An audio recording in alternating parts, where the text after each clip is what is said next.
Hello everyone, I am back at the start of the year with another art stream. Heck yeah.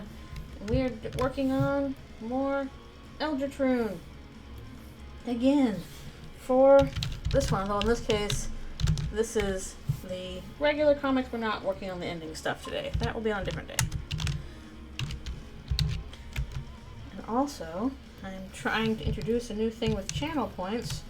So if you have enough channel points, you can request a small doodle to be added to the doodle page. And hopefully that'll be a fun little thing to just kind of do on the side. They'll be like really quick doodles. Like not more than like 30 seconds. But in the meanwhile, I've also replaced my pen nib for the first time in a while, so everything's feeling kind of like glidey, but I really needed to because it was getting all scratchy and not fun. Hooray, our stream! Thank you for coming. Appreciate you being here, especially since I think GDQ is supposed to be starting and I want to watch it. But I'm also like, I should do an art stream, so I'll do that this morning. Then I'll get to watching it. So I appreciate you being here. Well, depending on how far I get, this one might get pretty gnarly in terms of like body horror and stuff like that.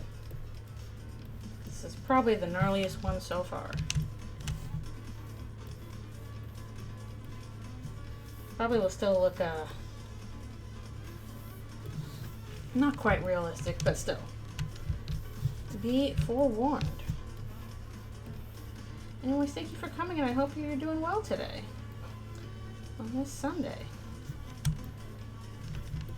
It is all gloomy outside, but supposedly it will get a little better in the afternoon, which is good. Ugh, I'm sorry. That's awful. Squid Game Domino's ad? Wasn't like the guy who made Squid Game, isn't he hate it now because it's been just this critique of capitalism just been co-opted by capital? Like, ugh, that's miserable. This fun story wherein people in desperate situations will do horrible things to themselves and each other for money. Fun! Let's make that but real. We love the Torment Nexus.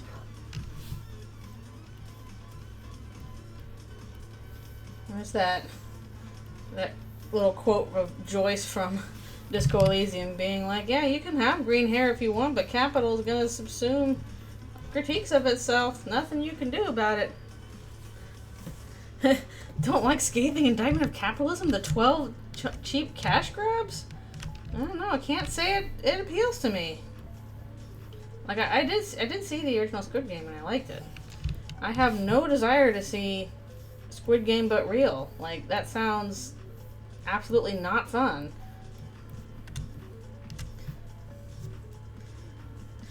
Hello, thank you for coming to the stream. Happy New Year. I'm glad you're spending it here with me. Even though this is technically the 5th, but you know. It's Year of the Snake. It's Jockington's year. Finally the sports boy will have his time. Stop forgetting about poor Jockington. Future year indeed.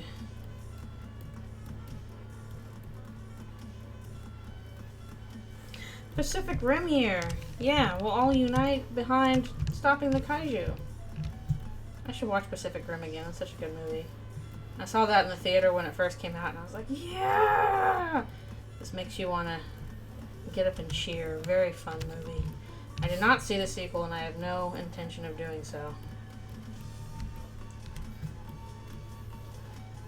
I can rest happy with like, okay, yes, Pacific Rim ended in a good way. It does not need any more. It did rock. It was a good movie. It knew what it was about and it did it well.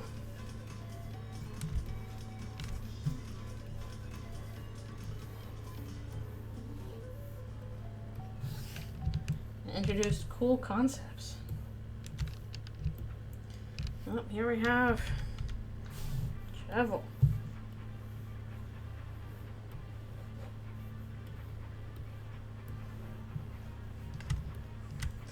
Yep, same here. I love Pacific Rim. Too bad they never made a sequel. Oh well, it didn't need one.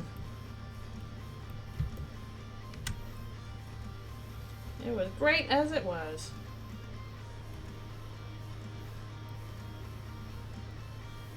I drew this right side up earlier. Now I'll see if I can ink it upside down. It's a little bit harder to do.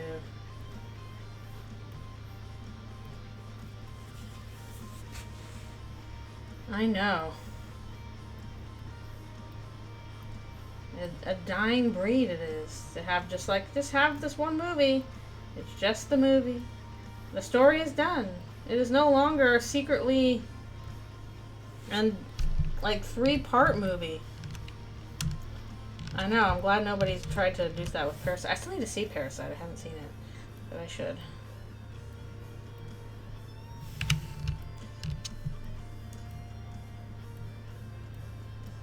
Then again, I kind of wonder if there's something in Squid Game that made it like made Western audiences hook into it more than Parasite. It hurts, but it's good. So I've heard. It looks very good. I really need is there like a, I don't know, a side channel or whatever? Oh, shoot. Let's do this thing again. Alright. Grab that again. What was that, 5? Yeah. A site or channel or something you can watch like Criterion Collection stuff. I really need to I don't know, get back to expanding my movie vocabulary and watch some older movies that are not animated and stuff like that. Expand my stuff. Hello, welcome back.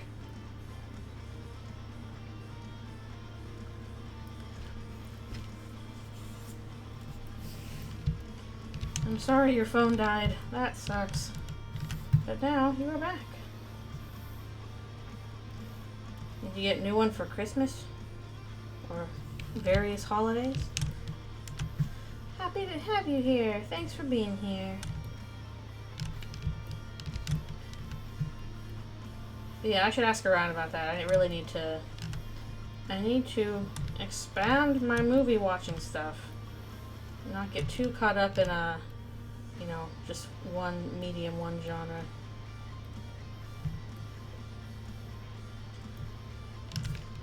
Huh, I haven't heard of that one, I don't think.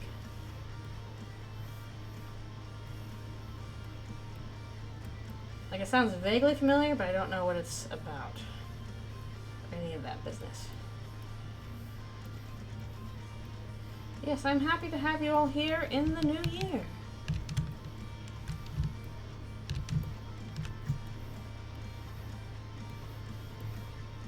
And I do have a new thing with the channel points now. So we're not just sitting there collecting dust.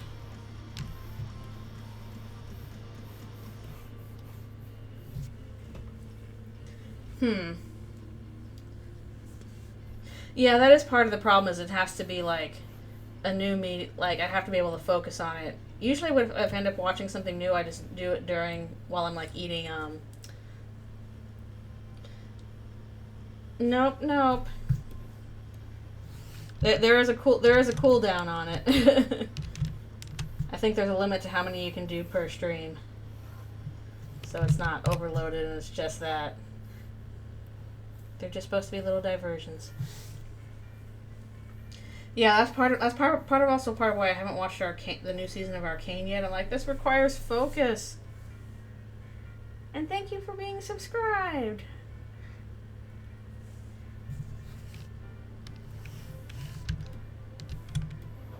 I don't think they're just items. I think that's something to do with whatever Chris is doing. Whatever's going on with Chris's soul, which we're still not sure yet. Oh, I know there's text here. I can't remember what I put for it. So I hope I'm doing this right. Yes, it is Jevil. This is going to be a bit of a gnarly one. In this AU, I don't know if there's much of the space for that.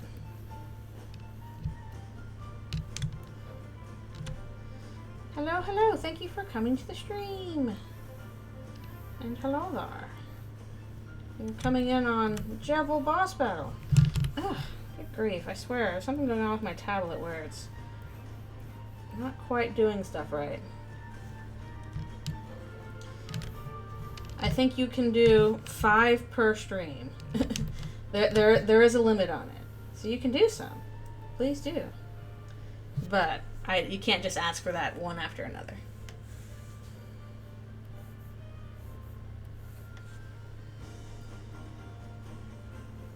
It's still a lot, but they're very short ones. They're not like half an hour. I'm gonna do them in like 20 seconds. They're basically just like a little doodle. I'm gonna fill, and then once a page is filled with them, we'll post that. We'll do another page, etc., etc.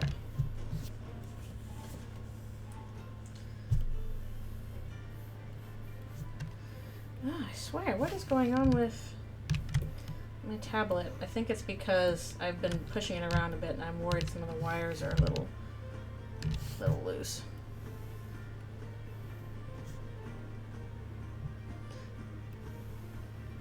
Sorry, I will not get you an entire sprite sheet.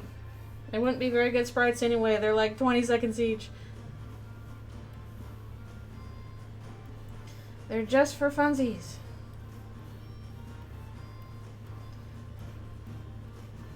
Because I was like, I gotta use these for something.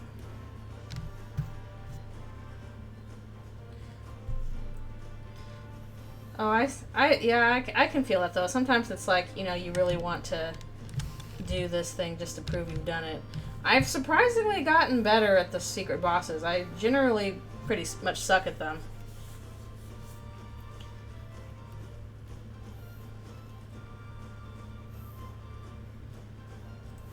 You gotta do research then.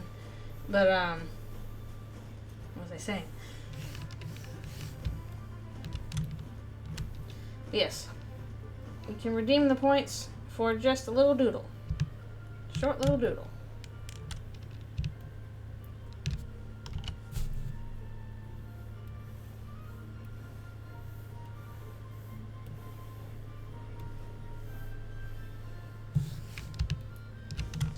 Yeah. Just come on and cooperate with me. Dang. Tablet, stop being annoying.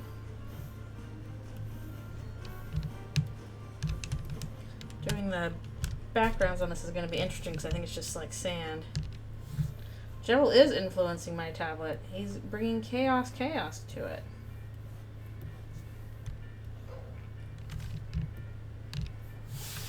As usual. Is there nothing you can think to do but chaos, sir? Is that all you have in your little mind? Probably.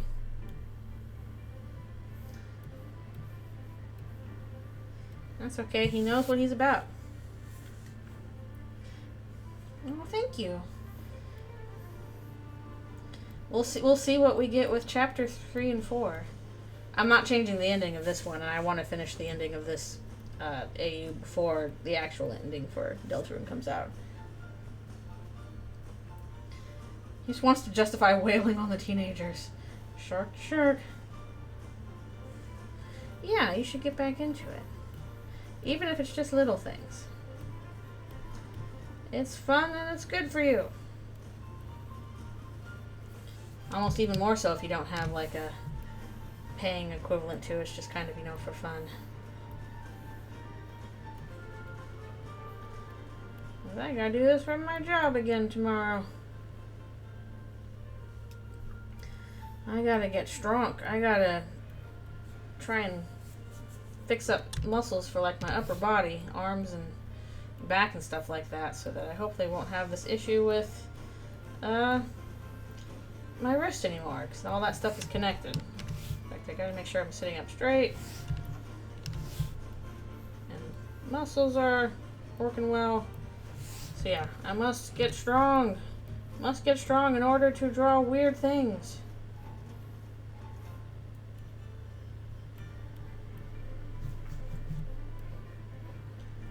You must eat well and be healthy in order to draw weird stuff. That's the real reason.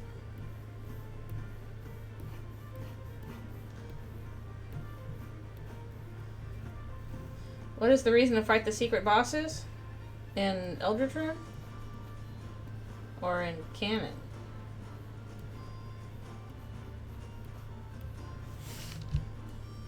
Because there's slightly different reasons.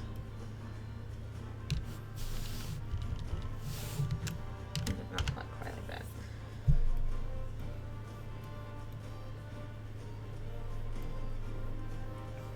Eldritchrune. Well, in this case, Chris just stumbled onto Jevil by accident. They weren't really intending to fight. But in this case, both the secret bosses and the regular bosses give shadow crystals, and those are necessary for Chris to leave the Dark World. As will be explained in this comic, actually.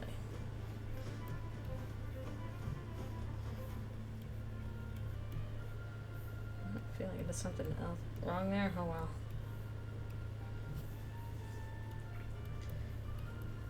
But yeah, in this case, they kind of stumbled onto Jevil unintentionally.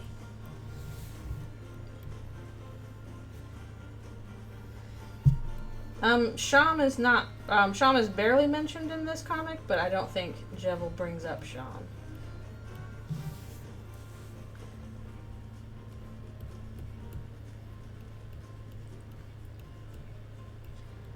I do think Sham is mentioned, at least in the context of the shadow crystals. Which, who knows what those end up doing in canon, too.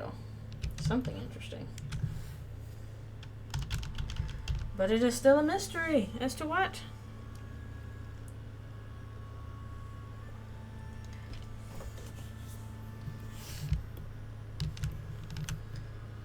Come on. Oh, man. Why do you keep doing this? Paige? Stop that nonsense. Okay. Come back here.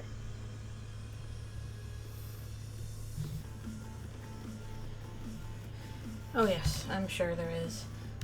I actually got a Sham plush for Christmas this year. I was like, yay, Sham!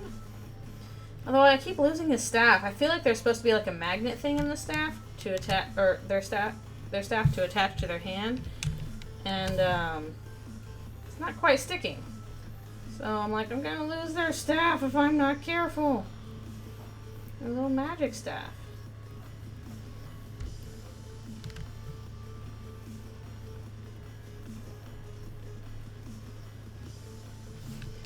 Well, I want to know why their extra eye is attached to that. It seems a little odd, but maybe we'll find out.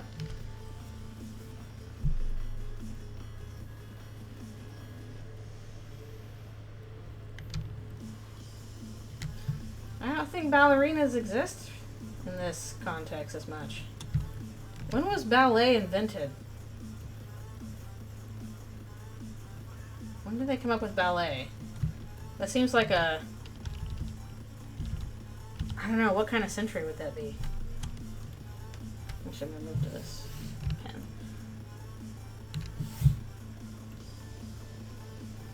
I know what antiquity is, but this is not this is not the Undertale world. Jevil summoned the concept of ballet from the future. Chris like, what is a pirouette again? Why am I doing it? Huh, 15th century, okay. No Hot Relsa, yay! He's so cute. A cute little guy. Just for the bit.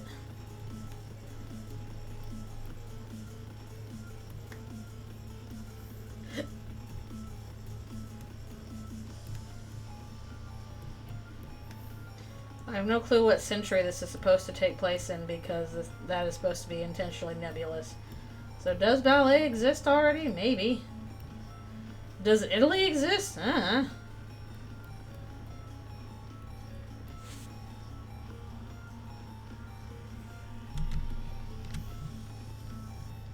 You make the call.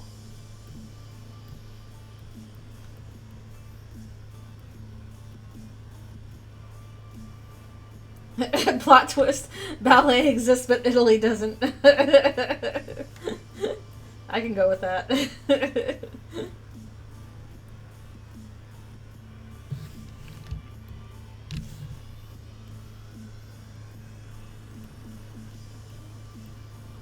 Secret bosses here or in canon? Because secret bosses do not turn into anything, because they're gods.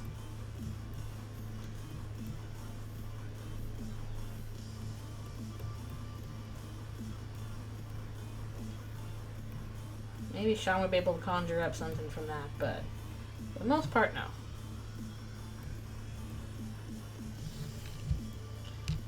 Yeah, the city may have a theater for stage production sort of thing. It is pretty big. You turn from gods into angry gods. Well, that's already Spade King, because he's like spite and contempt. Drop it like Minecraft. Did you hear about this time in Minecraft when I did this? No!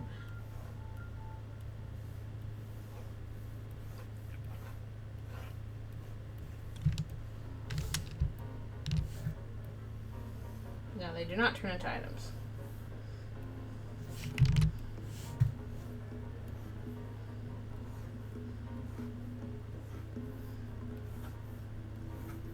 Woo! Ah. It's hard to do those kind of things. There's no mention of an item dropped here.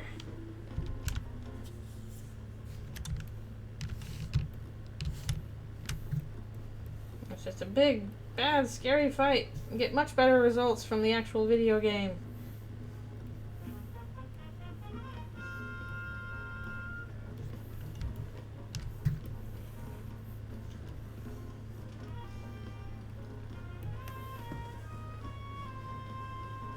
When am I going to have an Eldritch Horror that breaks the fourth wall? Well, hang on to that thought. Might be sooner than you think. Oh, I forgot his earrings on this side. Whoops. So add those in. Yeah, I could have an auditorium for that. Some kind of auditorium, I'm sure. Oh. You'll see.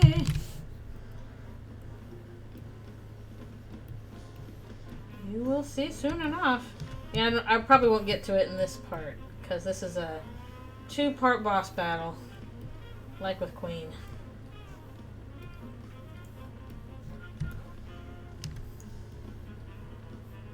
And again, pretty gnarly in terms of body horror. So watch out for that.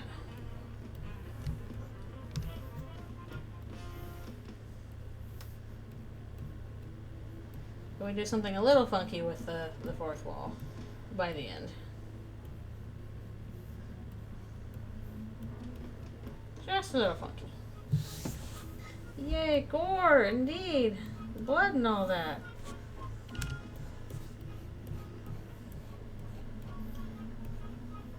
Chris, going through it as usual. I don't know if my style body horror is all that horrific. I feel like there's people out there who do it much better.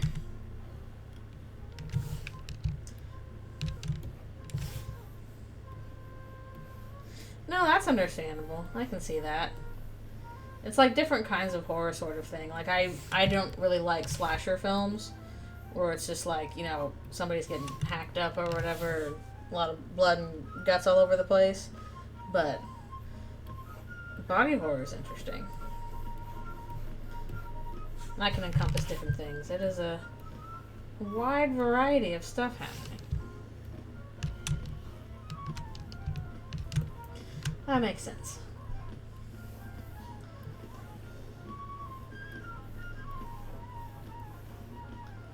Yeah, this scene so far is probably the roughest so far in that category.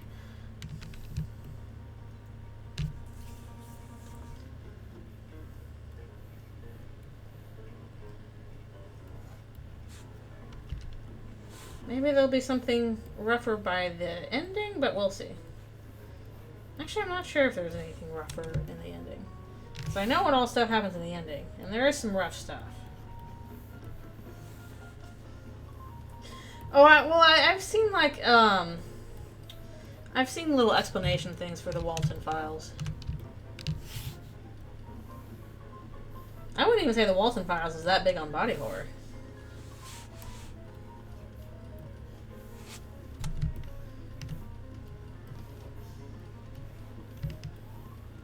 Ooh. It's pretty neat.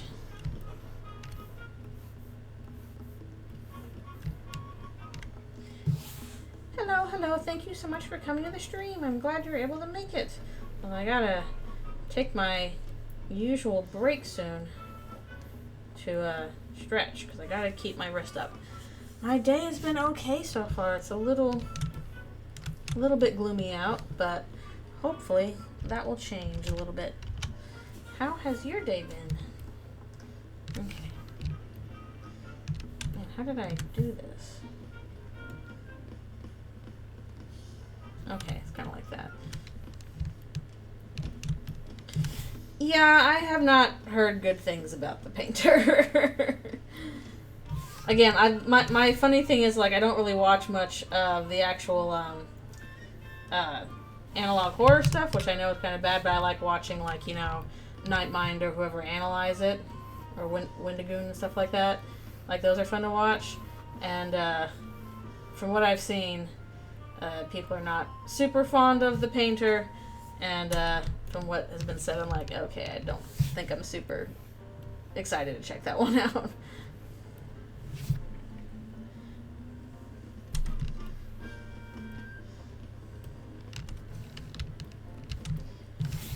I did watch Linkara's analog horror, The Winter of '83, though. That was really good. I like that. The new cinematic horror is only 10 years. It's a decade old at this point. Good grief.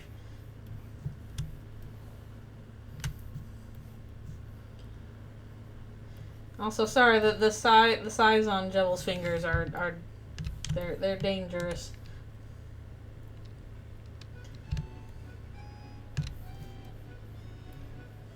They're dangerous.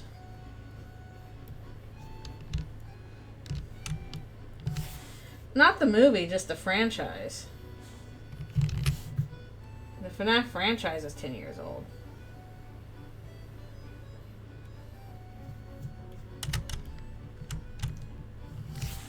I'm pretty sure the movie's only like a year or two old.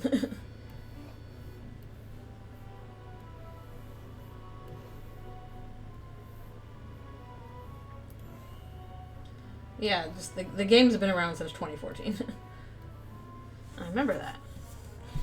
Well, now I feel really old. I'm like, oh, yes, I remember when FNAF came out. I got my first apartment. And now you're like, I was 4 years old. Ah. This is Smart Race. Yes, I like this version. Just, now I'm old. Come on. What are you doing? Stop that. Tablet. I swear. I know. That's what I say to that. I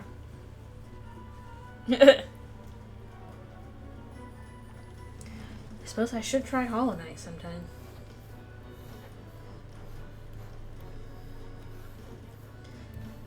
There needs to be more accordion stuff in songs, though. Accordion's fun.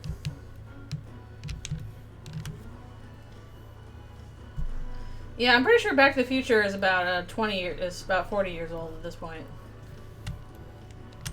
And anything that came out in the 80s. That's old as me. Hello, thank you for coming.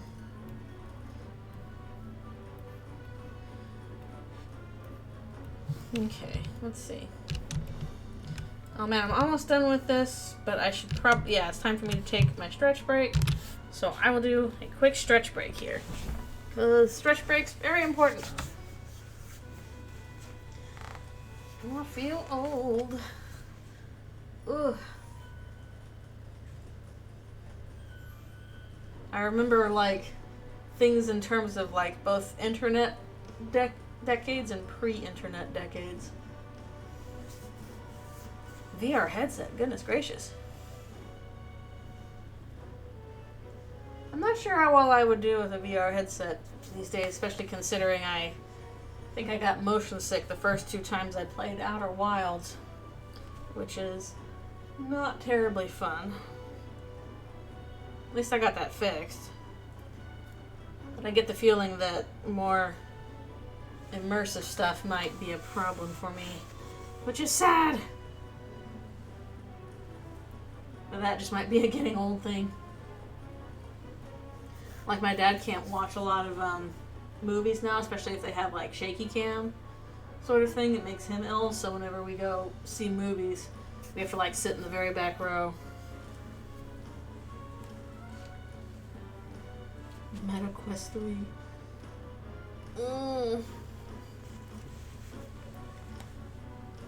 Well, I think usually when you count a movie's age, you count when it was released, not when it was produced. Because the finished product is what matters to people, not when it started.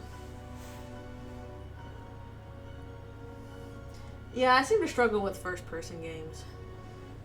I've been getting the hang of it with Outer Wilds, but a few times I've tried first-person, I've been like, oh, this is a little rough on me. Not my strong suit. Yeah, the sound mixing on a lot of modern movies is not great. Or TV, for that matter. They'll have stuff be really loud or really quiet, and there's no in between. Favorite and least favorite Eldritchrune character? I still like Susie.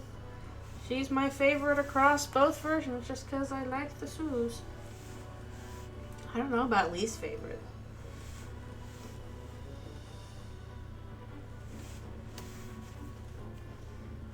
Yeah, it's not great for both. That's a good plan. That is also my plan. And also to try and keep doing the stuff I like doing. Very important. Try and do more of it if I can, but not so much that I try and keep doing more of what I can, but not so much that it burns me out or anything. Gotta keep up a pace that is decent, but not breakneck or anything. Just gotta take care of myself and my friends. Short films. Ad time. Alright, I will use the ad time to be right back for one more stretch. I gotta stretch. Elfies. Baby. I see you on your log.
And I return.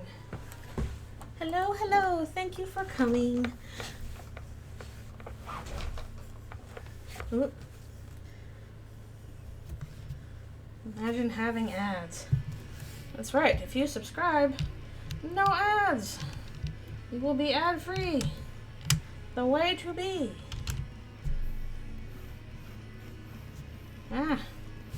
Okay. Seriously, I'm just trying to do a line here. I'm just trying to do my lines. What are you doing, tablet? Do a line. Follow my pen. Come on. Oh, the thing that was falling was the rubber ball I used to try and do massages on my wrist. It fell off while I was doing it. I know. Capitalism's still getting us.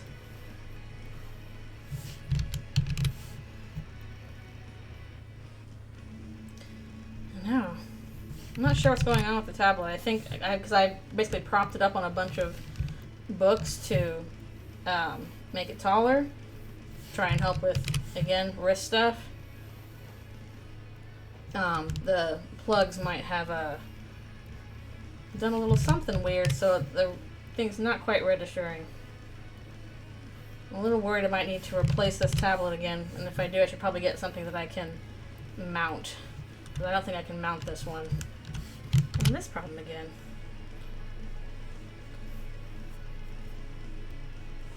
Come on.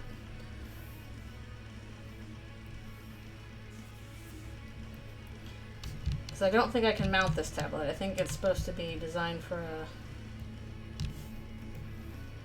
ground usage only, and it might be good to get something I can like do with a standing desk or something like that.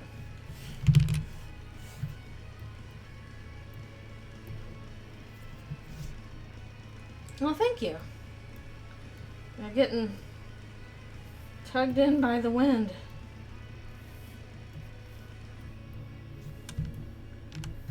That's dangerous territory.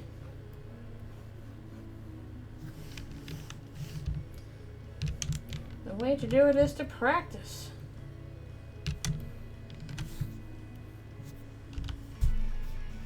And also reference.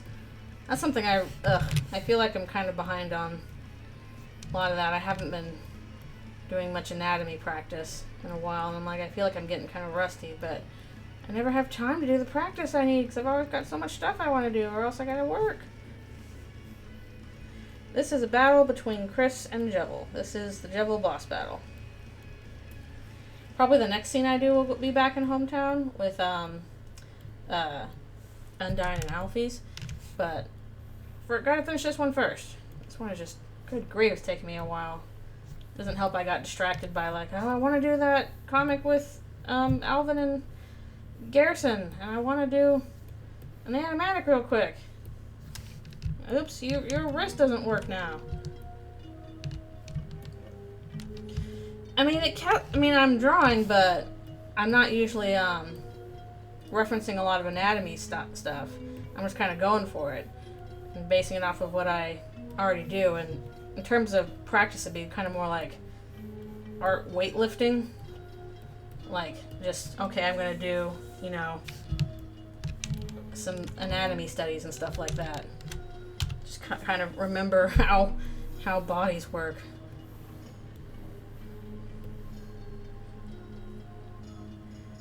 I know, exactly. What do you mean I have to take care of my own body? I can't just sit and create forever. Again, reasons why I find the idea of the Garrison Ghost Knight compelling. The thought of, you get to create forever, but watch out. Yes, this is Star.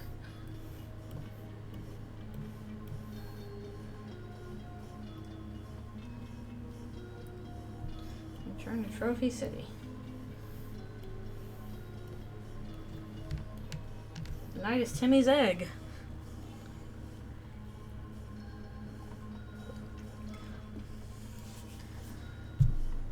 But that's the thing, though, is that it is the struggle to draw that makes it worthwhile. Because otherwise you're like, well, just use AI to do it. And then I'd have a visceral reaction of no. Literally over break, people at church ask me, do you use AI for your work? And I'm like, no! And just felt my soul shrivel up.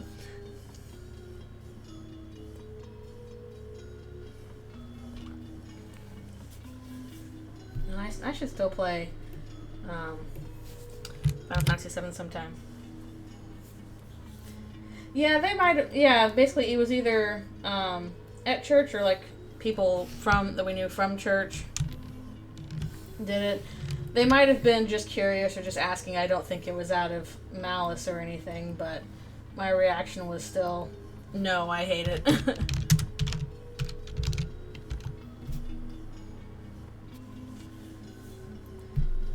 Yeah, I think people don't quite understand why it's so hated. I have to, like, say, you do not understand how viscerally people loathe AI in the art sphere.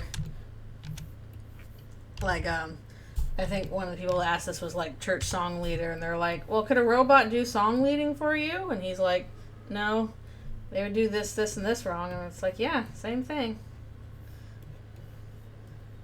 It's like, would you want to have a robot do song leading? No.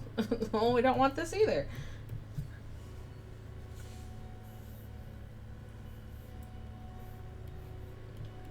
And somebody's got a lot of capital invested in it that they're going to lose.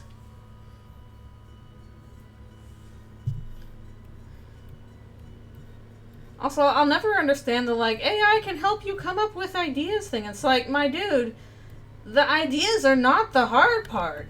Ideas are easy. You can have 10 of those before breakfast if you, like, you know, pay attention enough. It's the execution that's the hard part. That's the part that requires skill and work. And AI is still bad at that. I don't want it to come up with the ideas, and I don't want it to do the work because it's not good at either.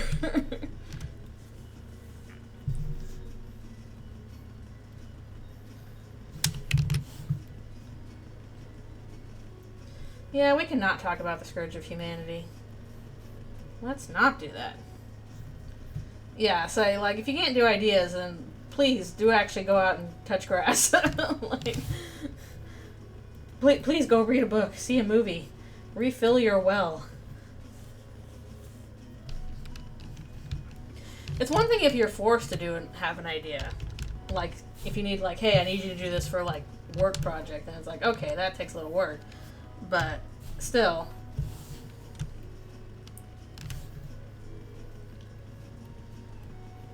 I can, like, oh, you need this for ideas for that sort of thing, and it's like, no, I don't actually. I can just think it. The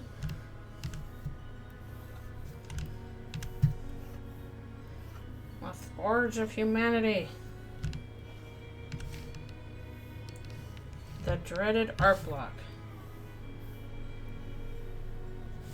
Man, I don't even know if art, at least for me, I don't suffer from art block very much. For me, definitely the worst part is my physical body can't keep up, and it's like, no, you have to rest.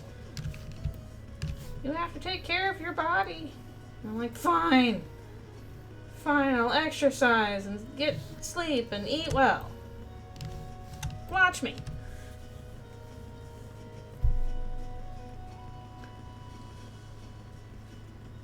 I don't know what that is. I kind of like the idea that every man is giving you the eggs. Not too important, not too unimportant. Just a handy guy to have around.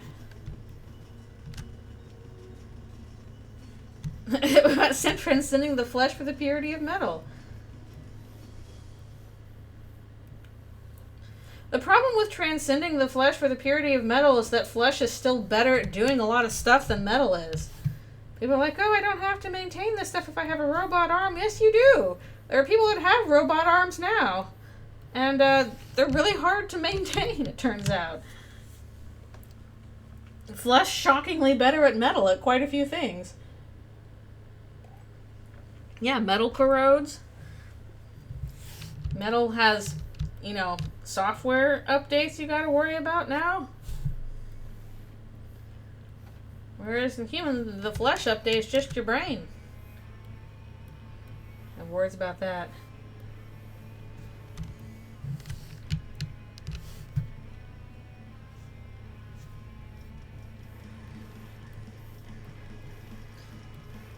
I don't think we're going to have any cut Undertale characters in Deltarune. I think we're going to have original characters in Deltarune, like Susie and Birdley.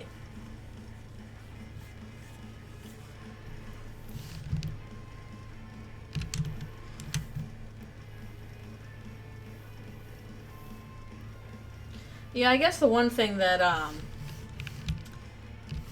metal is better at is being replaced. But yeah, flesh shockingly decent at being repaired. So I guess it depends on, do you need to replace something or do you need to repair something? Because if it's repair, flesh quite good at that actually. Time consuming, but still good at it. All theoretical. Jevil is having fun. He's having a chaos. Chris about to have a lot less fun. Not that they're having much now anyway. They're like, oh, I'm doing my best. And yeah, even then it's theoretical because what we got in terms of metal replacements for flesh, still not great.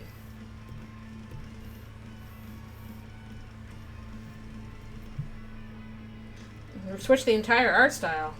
Oh boy.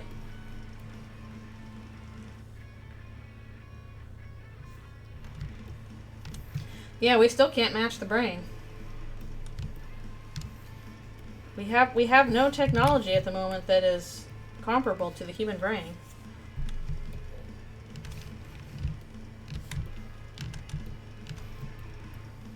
For all their talk about, oh, this thing is just like a human brain. It's like, it's really not.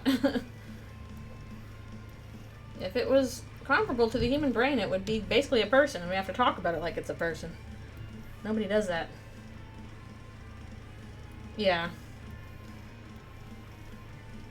Exactly. It's just like, sorry. Computers can do cool things, but they really cannot do what brains can. Even we're not certain what brains can do yet. So saying, we figured out a computer that can act like a brain. It's like, no, you didn't. You haven't even figured out our brains. Nomai are definitely interesting. I gotta like try and piece together some of the story stuff based on the clues we have so far. I feel like I have like a whole bunch of puzzle pieces but no edge pieces. So I'm like, okay, I think these things go together, but where are the edges to this puzzle? We are like machines but made of meat and more advanced.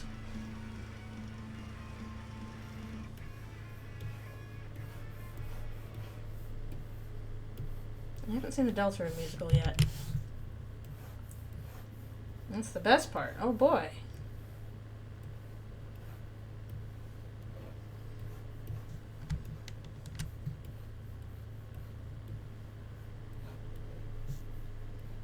Excuse me.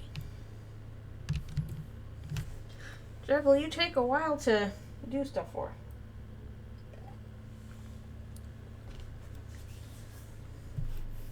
But he's having fun. Eldritchrune, the not musical. Delta brine. Citrus.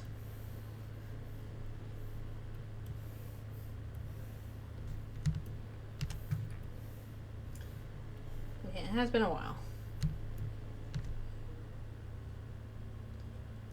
Over here, the old one. Okay. I'm pretty sure I can do that.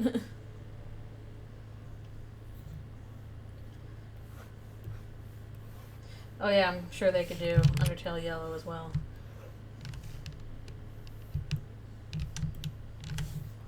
It's more chaotic. Exactly. You gotta do this so that there's more chaos involved. Otherwise, what's the point of Jevil? You gotta have that chaos.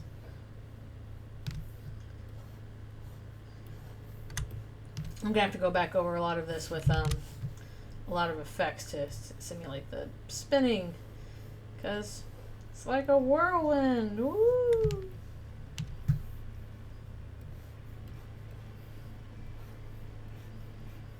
A whirlwind of chaos. Just what Chris needs right now.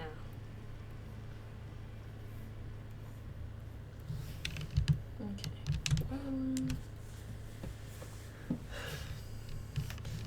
Different brushes basically on different layers.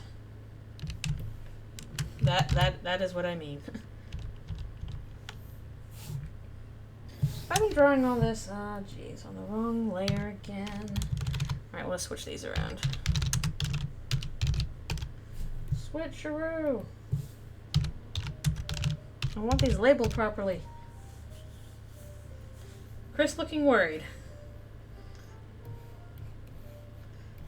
It's like, oh crap, giant spinning scythe god. Indeed.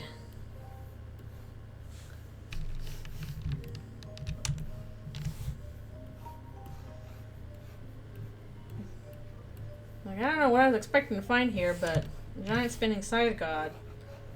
Not quite it. Chris is like, yeah, I can take this. Definitely.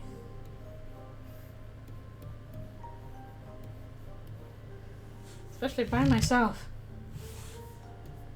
This will definitely go well.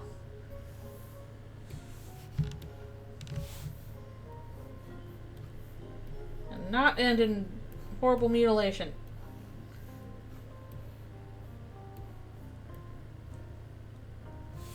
Yeah, this is before Queen.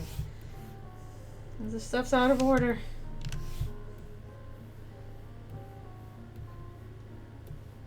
And even then, they died twice to Queen, so not the best sensation there.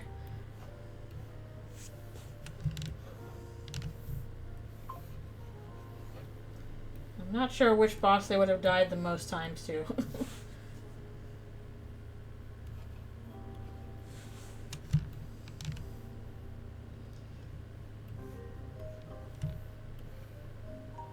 They're meeting Jevil before King.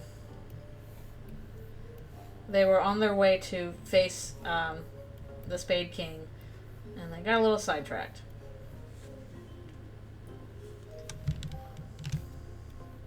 Which boss did I die to most? Probably Jevil.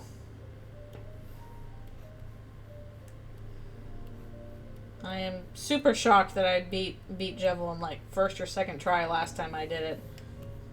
Because that was not the case the first time I tried to fight him.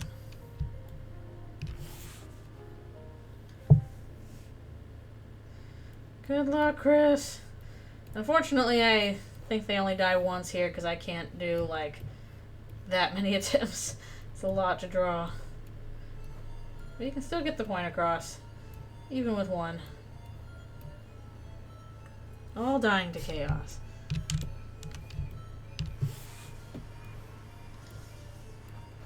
This is already going to be a two-parter, so I think it's 18 pages long total with both parts.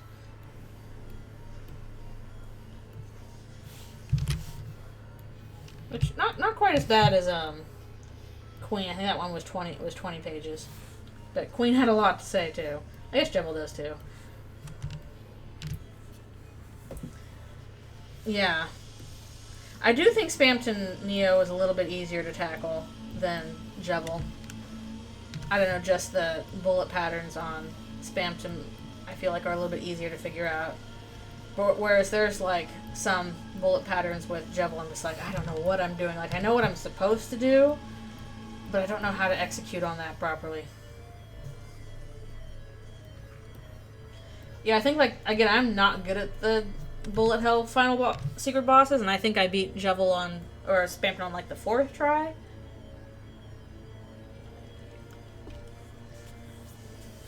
Oh, the problem with the big shot spam is that, you know, if you spam it too much, then he gets angry and hits you for a lot worse, and I can't bear that kind of damage.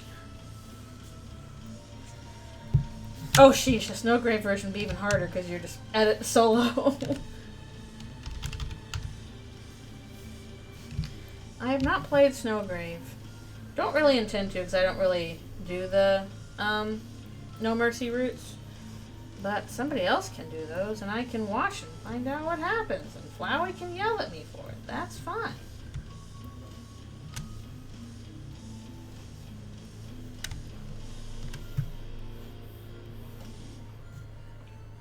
I need to proceed. I don't want to proceed. I don't want to do it. I'm not sure. Yeah, I'm not sure what a boarding snowgrave will do, or just snowgrave in general. I'm kind of the mind currently that the weird route is exclusive to Noelle. I don't think we're going to be seeing anything. Like, and then Torio killed Undyne in next chapter. Don't proceed, come back. Yeah.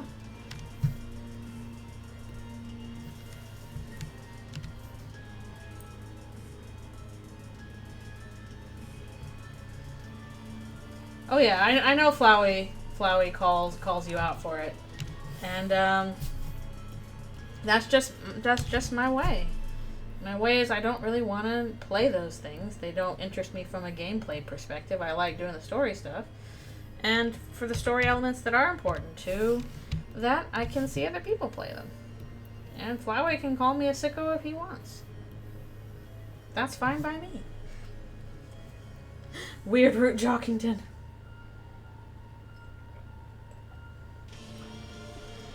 Jockington, when will you have your day? Soon. Soon people will realize that they've been sleeping on Jockington. They were like, whoa, how did we go this long not realizing how cool Jockington is?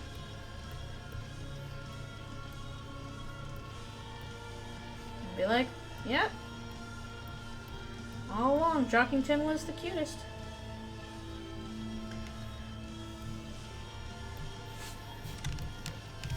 Yep. I don't think I would do very well at the secret boss against Sans, and I don't really want to go through the slog of actually, I think where I'd really struggle is Undyne even more than Sans. Sans, at least, all of his attacks are the same. They're, I think, a bit more predictable. Sheesh. Jockington dribbles their body and dunks them into a hoop. Like Kazam.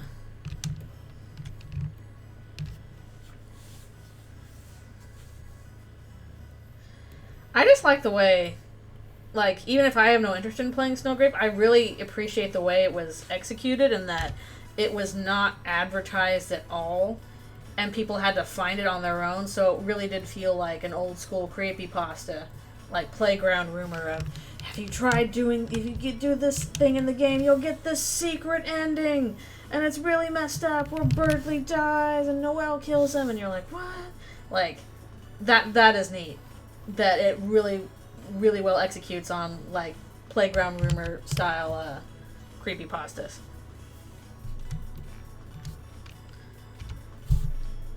Like, that's why I don't think it's like, oh, this is just, Genocide Root again. I'm like, no, Genocide Root was advertised. This is, I think, commenting on a different aspect of games, which is, again, secret things you're not supposed to be able to do in the game.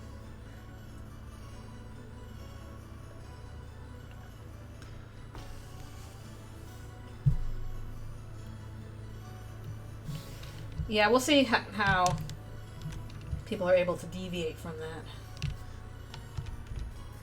Just like, oh boy. I was a little skeptical at first, too, about Snowgrave. I was like, huh? What? This sounds kind of weird. And then saw the actual evidence for it, and it's like, huh. Interesting.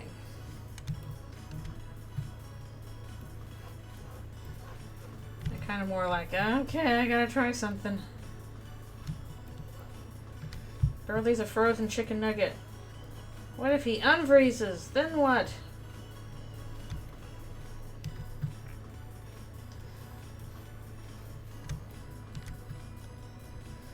Interesting. Not for me, but interesting.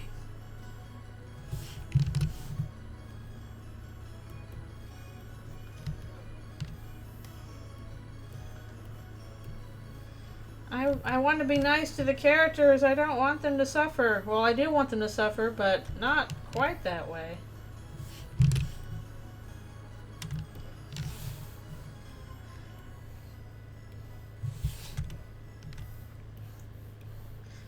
I'm not sure what we'll get from that, though, because it does not seem like the ending to the game is going to change, but something else might change.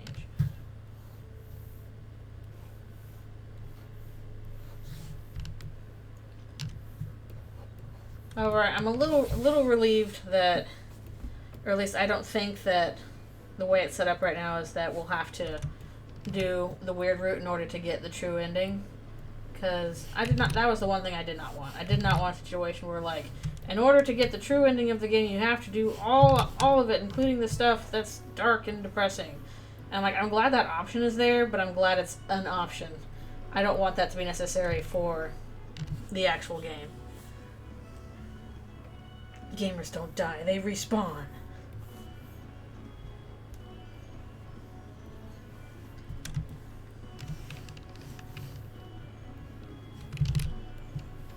Basically, Toby, please keep the No Mercy stuff optional.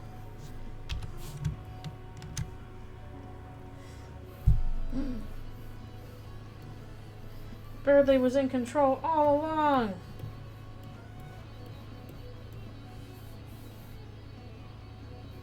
Let's do this.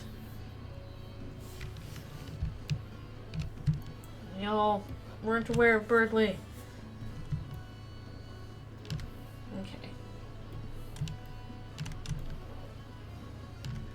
It is I, Birdley, the true gamer.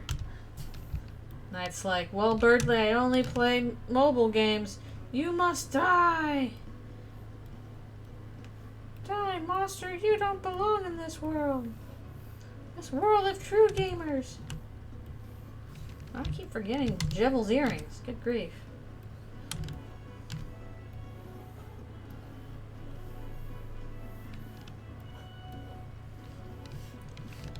It's starting now. It's now. That's why I'm like, I want to stream art, but I also want to watch GDQ. I think they're doing Rain World now, and I'm a little sad I'm missing that, but I'll have to check the VOD later. Yeah, it's starting today.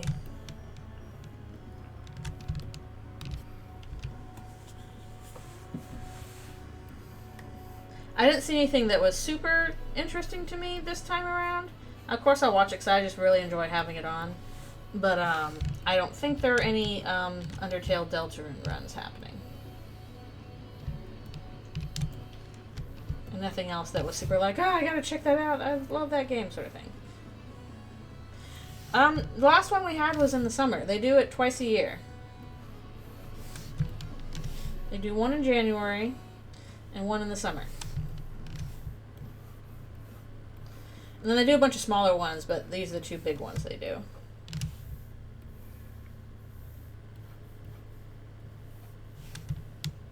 Time does fly, no kidding.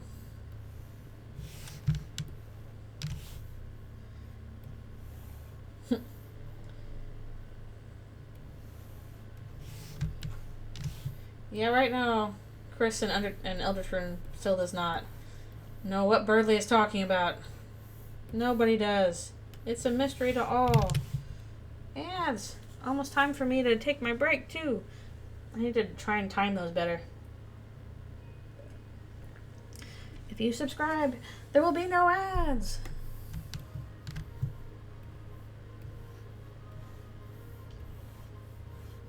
You will be free from ads forever.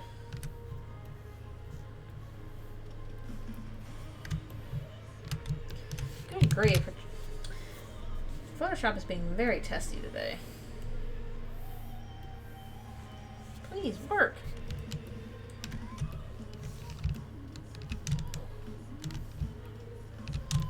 Chris is like, okay, we're gonna try this. Adpocalypse now.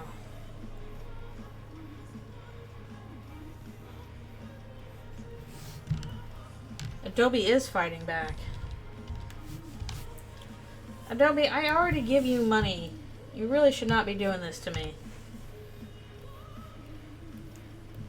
And I'll tell you what, the day that Procreate comes out with a desktop version, that's the day I switch. Oh yeah, there are usually Pokemon races. I guess Alpha Sapphire and Mega Ruby. Is that on Saturday? I can't remember what day that's on. This is a bit of a rough week for me because I've actually got a lot of stuff to do. I got work, meetings and stuff like that, and I have to take Alfie to the vet on Wednesday for her annual checkup. See what the vet says about that. Adobe wants to know my location. You already have my location.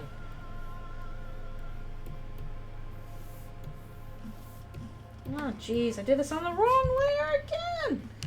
How much did I do on the wrong layer? All of that. Okay. Gotta pull that down.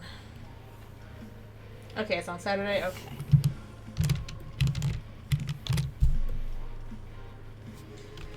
Once again, sing the wrong layer song for me.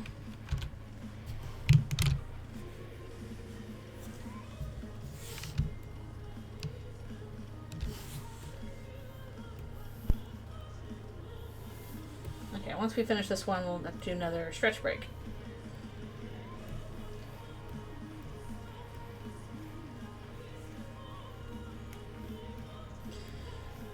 I kind of want to abandon Adobe because I do not like their practices, but there's not much out there that can replicate the workflow I have going. The other stuff I've tried, hasn't quite gotten it for me. But I do like Procreate, so I'm just like, okay, Procreate, please just come out with a desktop version. Please come out with a desktop version. I don't like working on my iPad.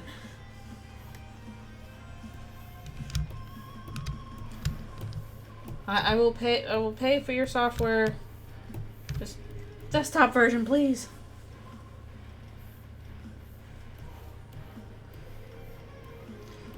Well, if I get editing software, I'll probably have to try something that's not Adobe.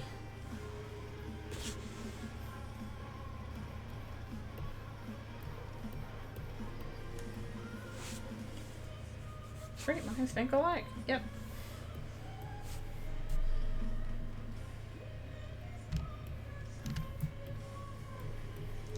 Yeah, I've heard Clip Studio is pretty decent. Meh. It's just a difficult switch for me because I have literally been using this since version 4 of Photoshop. Before I think even Adobe had it. So I'm very rutted in my rut. It's gonna take a lot to pull me out of it. Alright, stretchy time. I also need more water and orange juice. Also, I should probably stop running my thing over my electric blanket. Ugh. Like, I really want to make sure I can use my Photoshop brushes in wherever I would move to. Because the few times I've had to try alternatives, I have not been able to import my Photoshop brushes, and I'm like, nah, I need my brushes and my abilities. Alright, thanks a bunch for coming to the stream. Appreciate you being here. I will get through my stretches. And get some orange juice. And all that goodness. And we will get on to spooky things happening in this comic. At least bad things for Chris. It's also going to take a long time for me to draw through because there's just a lot of crazy detail happening in later pages.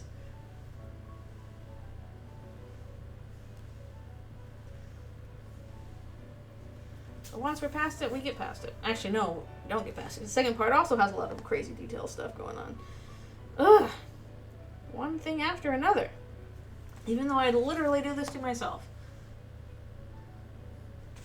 Here, let's do the Jevil fight. That'll be fun. Ah!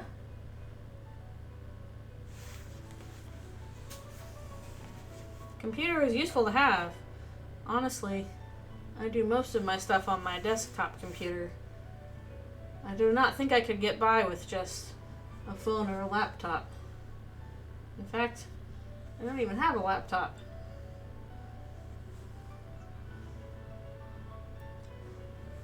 I need computing power. Yes, I do. I have a bearded dragon and her name is Alphys. And she's my sweet little baby boo.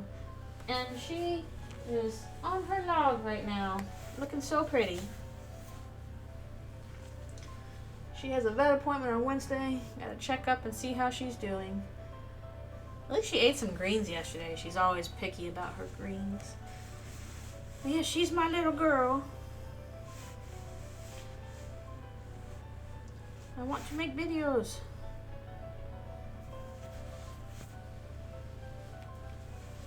Yeah, I do have a Cintiq, but I use this stuff like every day for work, so it's a justified expense. If I had to get a new one, then it would probably be another tax write-off. I was literally using this thing every day, like for at least several hours. If not a full work day.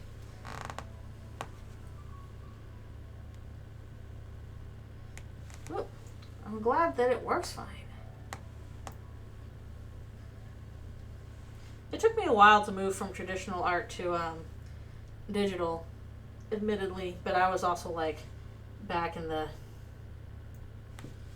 Do an ER game? No, because I can't program. I've tried. I'm no good at programming. And honestly, if I wanted to go to the trouble of programming a whole game, I'd probably do something original. I have original ideas for games that just never have gone anywhere because I haven't pursued the programming aspect as much.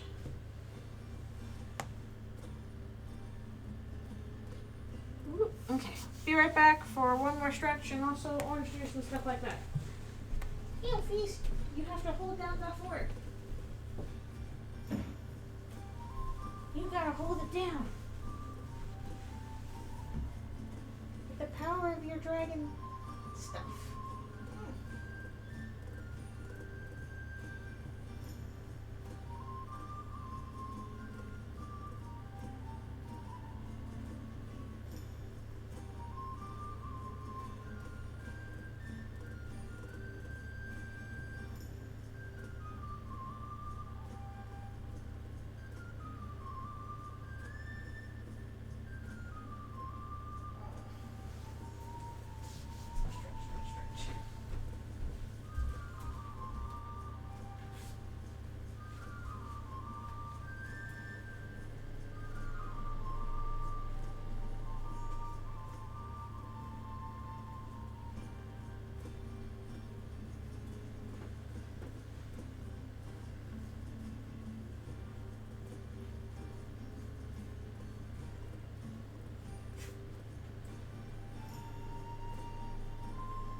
Alright, I'm returning.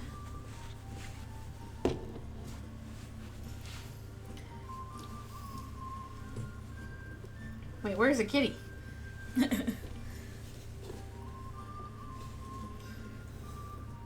Yeah, potentially a pet could take over a VTuber stream, which would be pretty funny.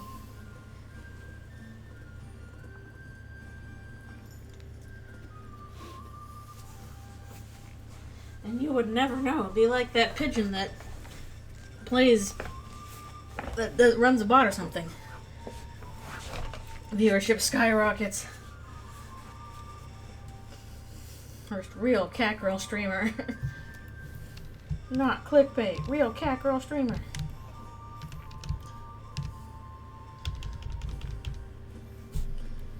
I don't think Alphys could work the VTuber though, because she doesn't move much or make noise, so there'd be nothing to happen there. She'd be like, nope, I'm content to do what I'm doing here.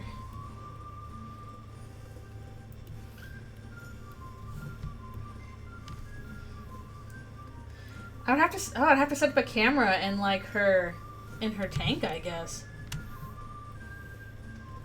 I'm not sure how to do that.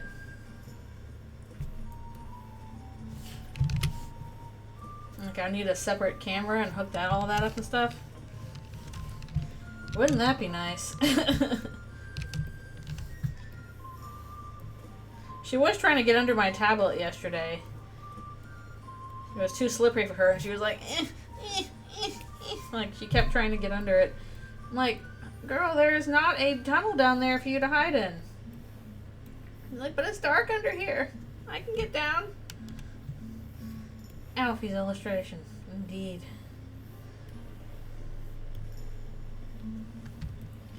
That's AI I trust. Here's my anime girl. Drawing. Sorry, it's not very good. I tried some Mew Mew fan art. And Dad's like, whoa, Alfie's, this kicks ass.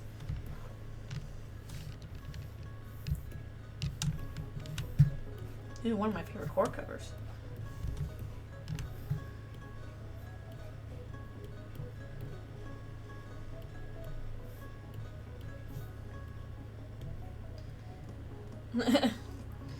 That would be an incredible feat, considering she cannot hold a pen. I'm not even sure how she would accomplish this. This would be truly a feat of science.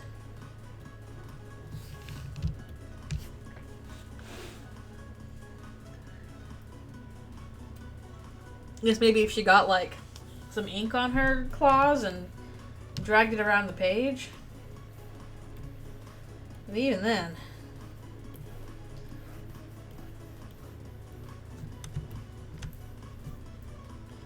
Nom nom nom. Pasta.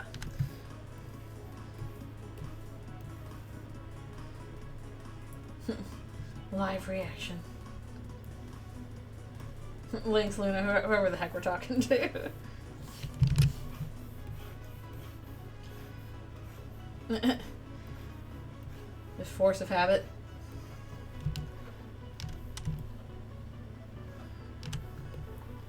Jevil's like, are you ready to die? Have your HP go to 0. I'll keep streaming until about noonish, I think. In which case I will need lunch. And I'll tune into GDQ and be like, what streams or what speedruns are happening? Show me the speedruns.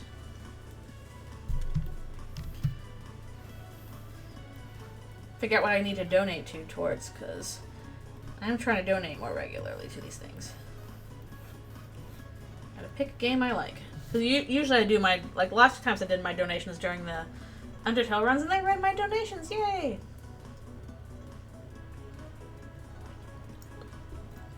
That would indeed be an incredible feat for her. I would tell the newspapers if that was the case. I have a drawing bearded dragon. Do you? No, you don't. Alright.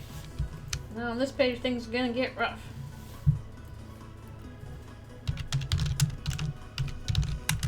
And the next page they get even worse. Whee! Well, obviously, since this is Undertale Alphys, the first Mew Mew Kissy Cutie is the best.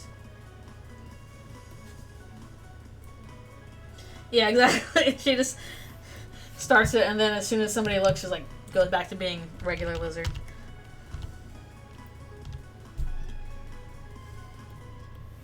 Favorite games banned? No!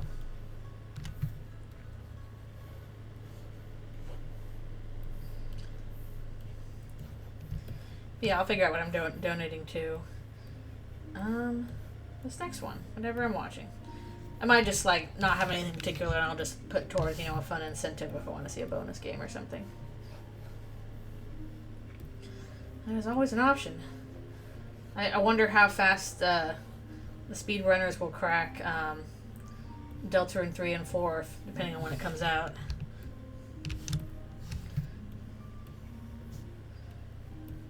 And I wonder how long the full Deltarune speedrun will be. Oh, favorite games that aren't Deltarune Undertale. Okami. I'm honestly thinking that after my next after I finish Outer Wilds, I'm gonna replay Okami because I got it again on Steam. I was really excited about the announcement for a sequel. So, Okami. Ghost Trick.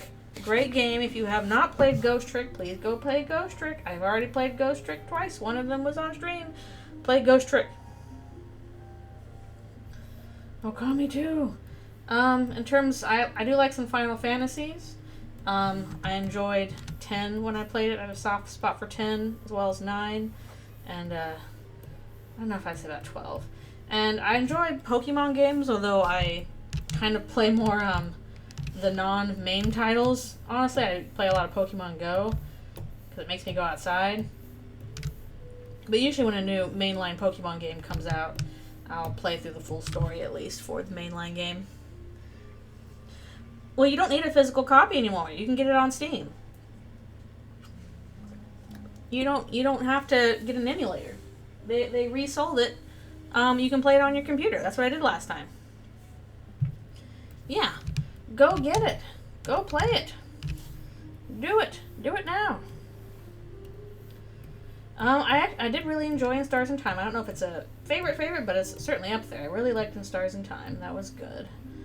Of course, Kingdom Hearts games. That was my primary fandom for a very long time.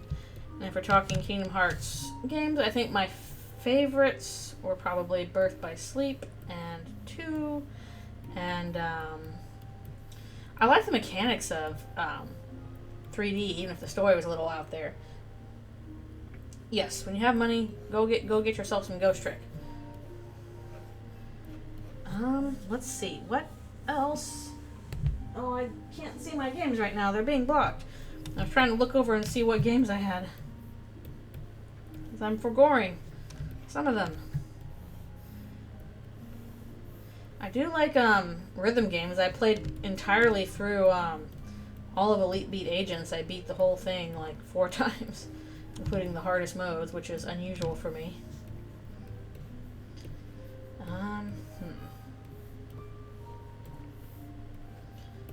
Yeah, I'm honestly excited to replay Okami, because that is like one of my comfort games.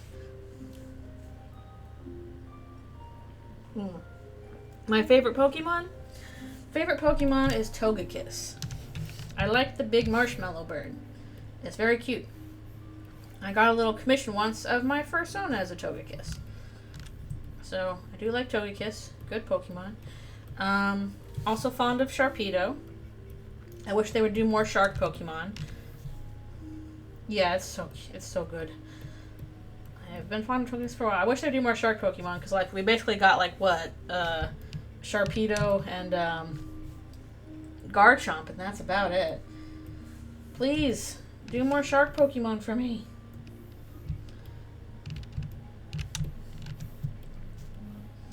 Let's see, what other ones do I like? Shork. Yeah, we got Water Shark and Land Shark. Now we just need Sky Shark. We'll have all kinds of shark. Mostly I'm surprised we haven't seen like a Hammerhead style Pokemon that's like, you know, an actual hammer. Like a, I don't know, a steel water type or something like that. I have never played Marvel Rivals, no, sorry. Fire Shark would be cool. That'd be very cool.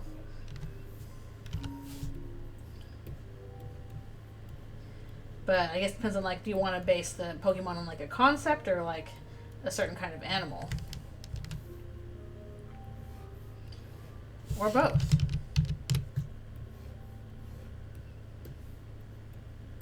I forgot the pommel down here. It swims in magma. That would be cool.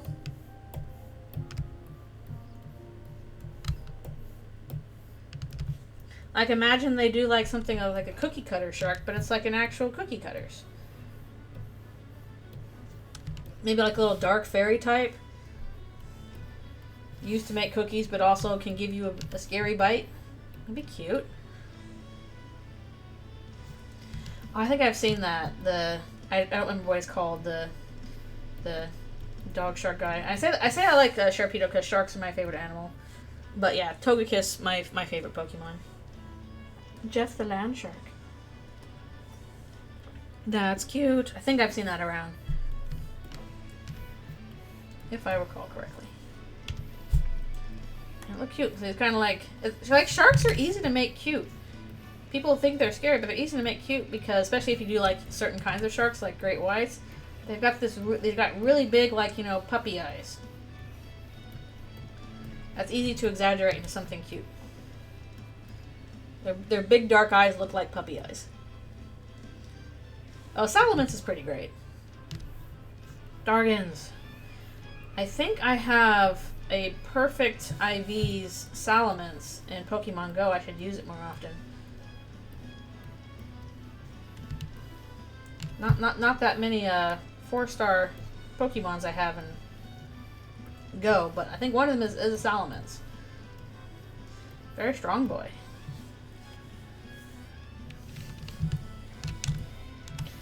Yeah, sharks can be friendly. They're just big fishies. They are not evil scaries. They're just doing what they always do, which is, you know, they gotta eat some fishes. Because they are bigger fishes.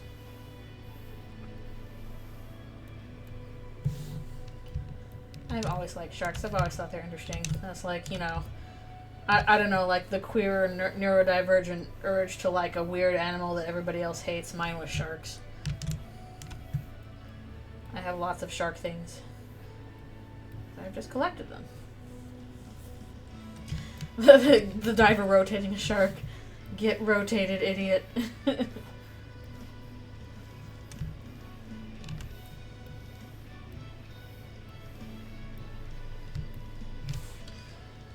I know, it does. I like dolphins too, but dolphins can be quite mean. Yeah, like that's the thing, is like I love them as animals, but it's also important to remember that, hey, they are wild animals and they deserve respect, especially when they're in their home space, the ocean. I don't know if dolphins are demons, but certainly because dolphins have some high intelligence, it seems like high intelligence gives you the propensity to do some pretty awful things, unfortunately. And that is true of a lot of high intelligent animals like apes and dolphins. But because dolphins, I don't know, appear cute to us and are mammals, we're like, oh, identify cute. But I'm like, they can be mean too. Sharks are mostly just kind of doing their thing. Like we're just here to munch. That's all we need. Casual Geographic. Yeah, that is what they've been known for, is they seem to be fine with sexual assault, which is not great.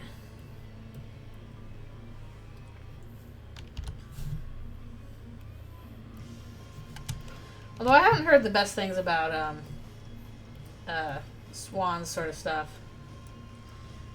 That is true. Dolphins can get high on pufferfish. I think quite a few animals have discovered, hey, if I touch this other animal or plant, it makes me feel funny. I'm going to do that a lot. So at least we're not so different in that way. Touch Puffy, get dizzy.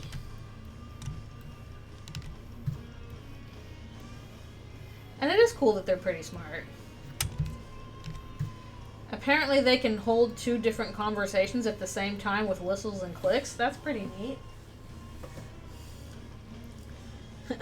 Meaning to puff puff pass. Indeed, other animals like drugs. Dolphins will get high on pufferfish. There are lemurs that will lick poisonous centipedes. because that gets them high. And there are certain fruits, you know, fermented fruits, that will also get some animals, you know, drunk or high, and they're like, oh, this feels kind of weird and cool. I like this. Let's keep doing it. Who knew?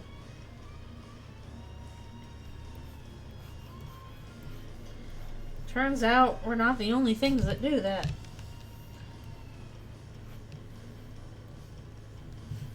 I know there's text here, but I'm not sure where it is on the page. I got drunk on purpose.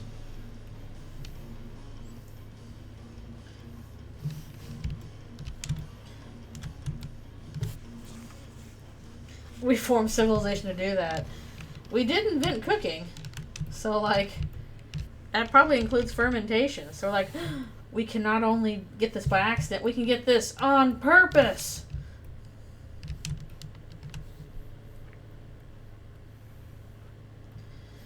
Yeah, I don't know if there's any real biological reason why animals like to get drunk or high other than feels good.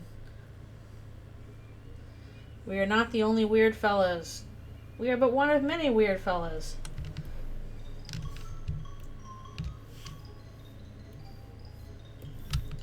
I think that probably came along alongside bread because, like, you gotta ferment stuff, but also you need to, you know, grow yeast and stuff for bread. Which means you gotta cultivate stuff for that. So I don't know if the alcohol came first or if the bread came first. My guess is they probably showed up at the same time.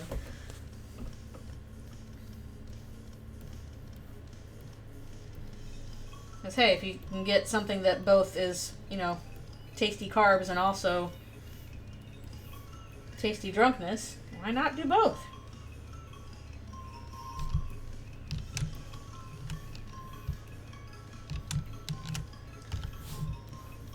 Well, also, it's not just breads. There's also different grains. You know, there's rice, yams, all that kind of stuff.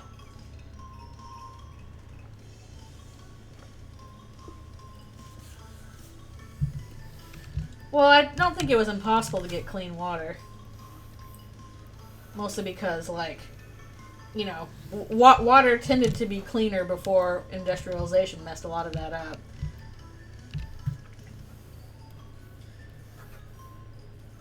Now, it probably still have bacteria in it, but as soon as you figure out how to get fire and boil stuff, then that takes care of that problem.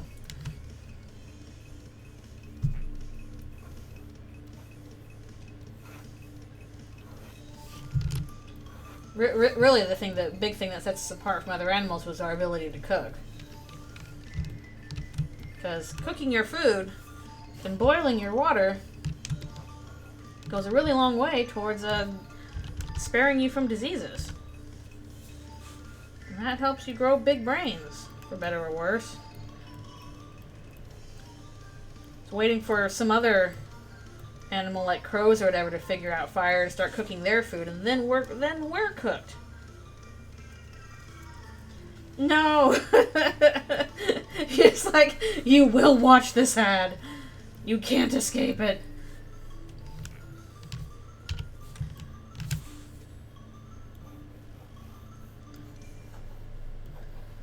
Chris is like, I know what I'm doing. If I get it, it'll be fine. I know, there's a lot of crows. I should try and befriend them. And figure out what would be good crow food. Most people around here, they don't feed the crows very much. They feed the squirrels. So the squirrels are are pretty demanding. They are not quite the same level of intelligence as the crows. And they are like, where's the food? You are a human being. That means you probably will give me food, statistically speaking. So I'm just going to run up to you. Our new board overlords. Yeah, that's true. They just like suddenly jump the 12,000 year tech gap.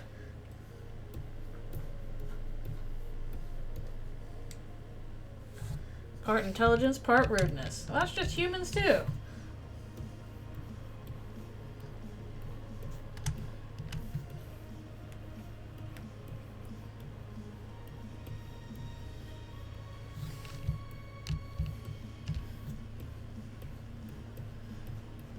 Then again, if they figure out cooking because we didn't, they might have a head start on us.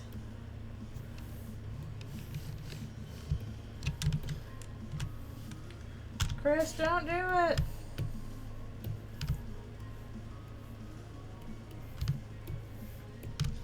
Yeah, crows are pretty neat. I like corvids. Corviknight, another good Pokemon.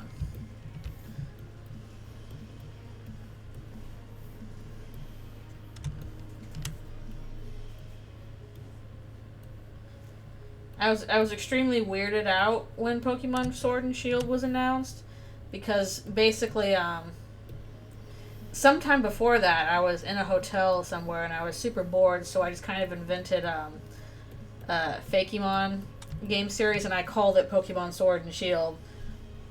And I invented a bunch of, Fakemon for it, having a pretty good time. And then they're like, Sword and Shield announced, and I was like, oh, okay.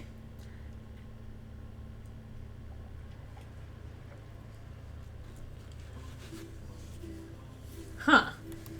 That takes some dedication to remember which squirrel is which. You could probably do it though with a bit of work at it.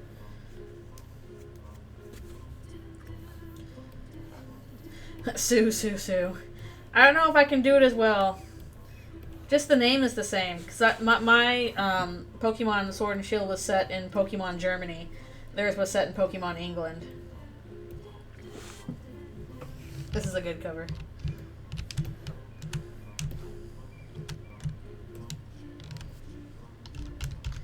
I like this one. Also, what's going on with that thing there? Game Freak did read my mind, but just with the title. They didn't set it in Pokemon Germany. When will we get Pokemon Germany? We now have England and France and Spain.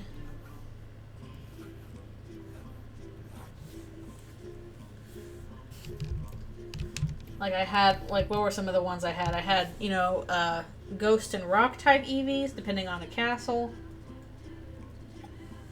Yeah, where's Pokemon Australia? Where's Pokemon India?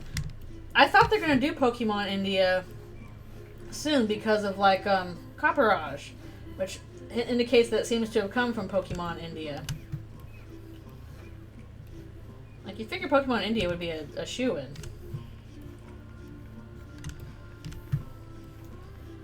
Heck, anywhere Pokemon Africa, for that matter.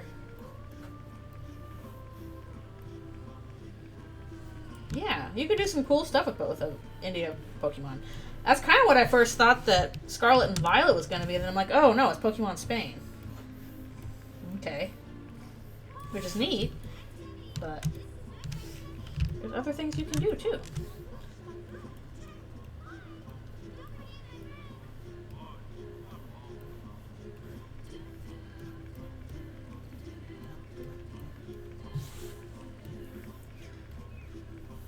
I'm trying to think of all the different places they've basically done it. Yeah, I'm not sure what the next legendary concept will be. See, my thoughts for Sword and Shield, my version of Sword and Shield, were basically the Pokemon's legendaries as the concept as the unstoppable force and the immovable object. So I think my legendaries were like Steel Dragon and Fighting Ghost. And then the third legendary type was Dark Fairy.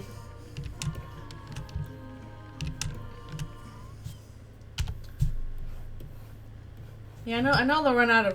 I don't know. We'll see how many ideas they still got before they run out.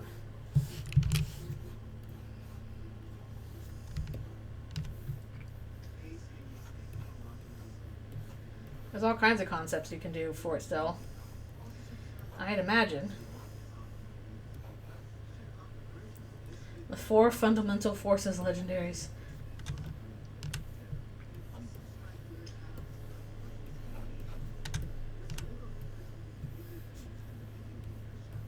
Yeah, I guess. Let's see. I don't know. Possibilities are endless. Pokemon Gravity and Pokemon Electromagnetism.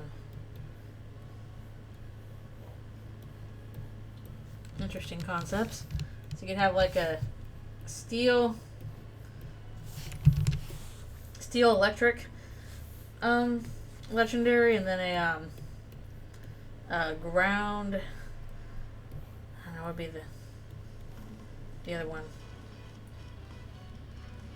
Pokemon Rock, Paper, Scissors. Pokemon in Stars and Time.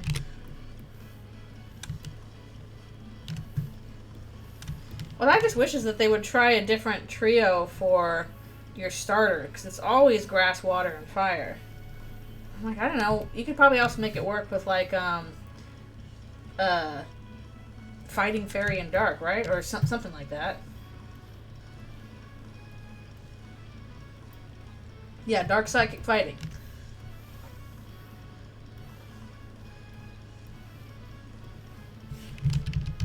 I can kind of understand why they do those, but still, it would be cool to try something different.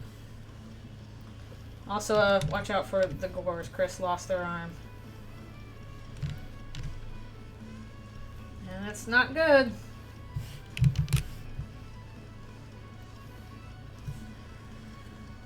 Yeah. I mean, it's a good trio. Dark Psychic Fighting covers quite a few things.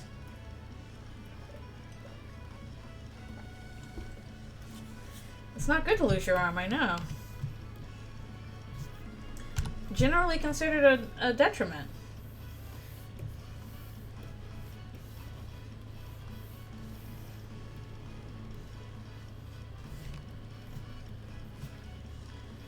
You should lend Chris a hand. I know, you should. Somebody help them, they've been disarmed.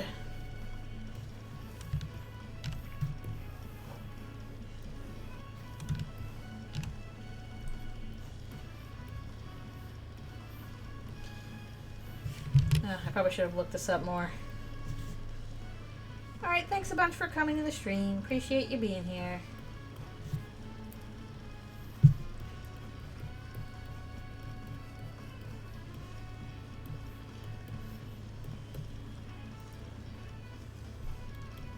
See, actually, shoot, I need to figure out when my next stretch break is. Probably in just a bit. I'm gonna have to trust that the scratches will carry me. This is what happens when you play with size, I know. They tried to make the jump and it did not work.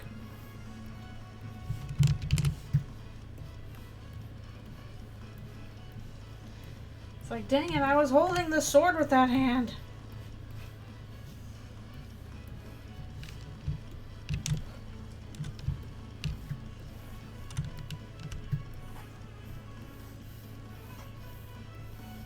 Yeah, are there any other rock, paper, scissors combos other than water, grass, fire, and fighting psychic dark that you could do with starters? I'm sure there's some I'm thinking of, but I can't quite imagine what those combos are.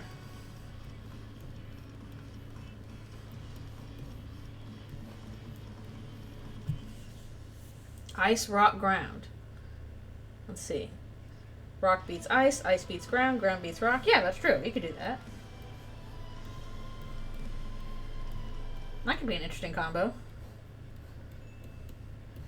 I feel like that's something you would do if, like, I don't know, this was another one that took place in the past.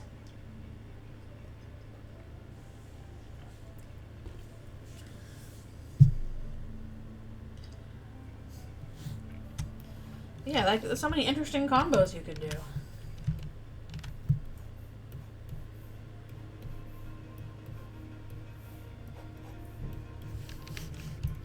Please expand out. Okay, I need to... Oh, get rid of that one first. Why did part of their foot get moved here? What happened? I know, ground type is shockingly useful, honestly. And think about all the things that ground can take care of. Ground basically takes care of fire, rock, I'm thinking of other ones. Oh, steel, electric. Yeah, leg got sliced off too. Didn't even realize it. I didn't mean for that to happen, and it still happened.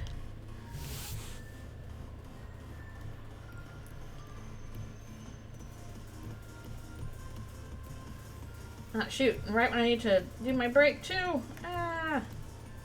Fire, rock, steel, electric only has 2 resistances and 1 immunity. It's pretty good. Alright, I'm gonna take a stretch break. Stretch my wrists.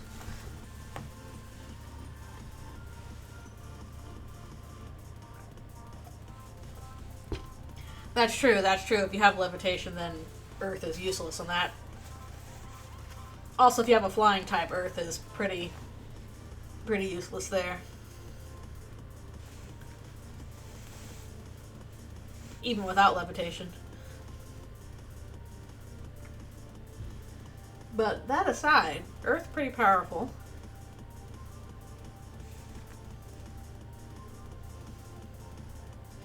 I do like me my flying types, though. Flying types are very fun.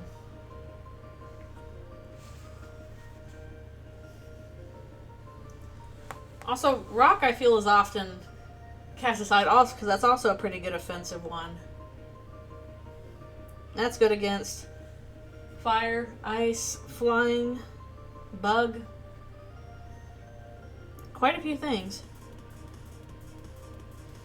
Although I guess rock is also weak to quite a few things too.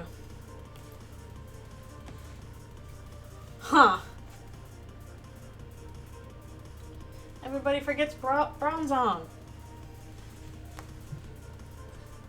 I mostly remember Bronzong because for some reason in Pokemon Go I have like 8 shinies that I've gotten of Bronzong. Like I just keep getting, I keep getting Bronzor shinies. It's not even like it's happened for an event. I just keep getting them.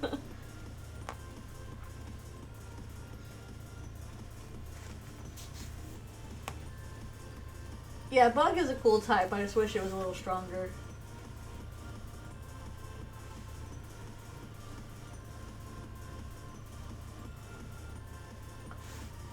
Is there a Bug Psychic type? I feel like there should be and I'm forgetting it.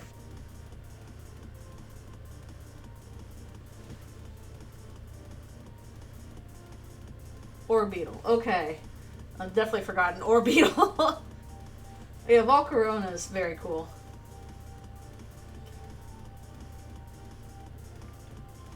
I mean, Volcarona basically showed up twice in Paradox Pokemon because people are like, yep, Volcarona rocks. Here it is twice.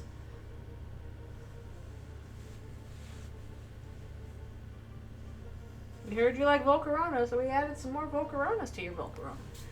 Hope I'm pronouncing that right. Volcarona? I don't know. Volcarona sounds correct. I do not remember Orbeetle at all. I feel like the bug types in Scarlet and Violet were not very appealing. That's probably why I forgot them. Psychic Ladybug. Like I'm trying to remember like what bug types did I like from Scarlet and Violet and I can't remember. Confirmed to live forever. Pretty much. True. Volcarona endures. It will never go away. Wasn't there one other one that had 2 past and future versions? I can't remember. That's true. Centiskorch was pretty neat. I did like that. That was a decent design. Well, that was Sword and Shield, not Scarlet and Violet. But yeah, were there? I swear I don't feel like there was any good bug design in Scarlet and Violet. I can't remember ones that I like. That's right. Donphan did have past and future. True. All right, be right back for one more stretch and stuff like that. No, please. I must watch.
Alrighty, we are back at it.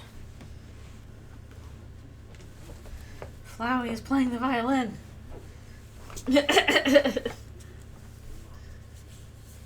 Yes, what would Flowey's preferred musical instrument be?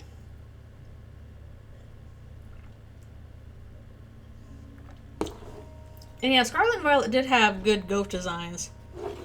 I loved them. Houndstone, the ghost dog, very good.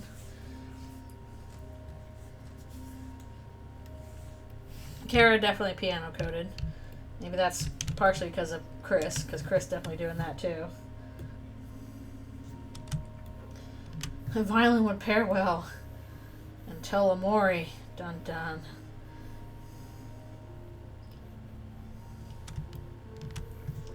A world on fire.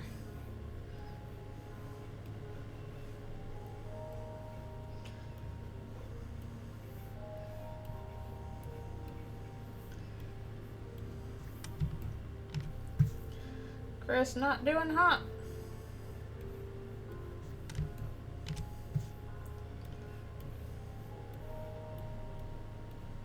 Also, I will say that I actually do like blah blah blah. Forgetting the name of it. Little coin guy. Little coin guy that looks like Spamton. And his evolution, Golden Ego. I somehow managed to get a Gimme Ghoul and then Golden Ego evolution. I somehow managed to get Perfect IV's Golden Ego in Pokemon Go. And it's been shockingly good for PvP. It's so busted. It's the steel ghost type.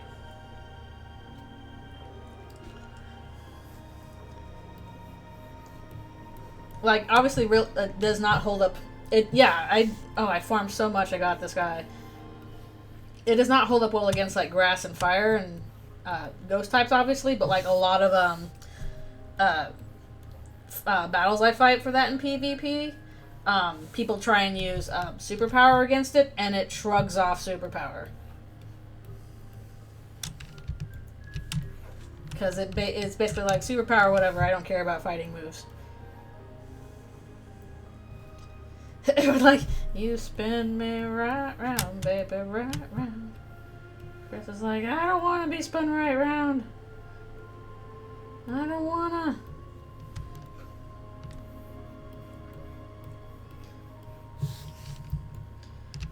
I had to catch a lot of gimme goals for the perfect IVs for that one, but yeah, shockingly good. Also, apparently, Golden Ego can learn Dazzling Gleam, which makes it pretty useful in battle, even though it's like Steel type. Alright, thanks a bunch for coming to the stream. Appreciate you being here. And for chatting silly things with me. There goes Chris's arm off the other direction. Bye-bye! I don't know if I'm going to get to the hardest part stuff here. Yeah, it was a lot of effort of collecting coins. It took so long. It took forever to evolve that thing. But it was worth it. Like, I'm not the best at PvP battles. To be sure, I lose lots and lots of them. But at the very least, a maxed out perfect IV's Golden Ego has been more helpful than I would have expected.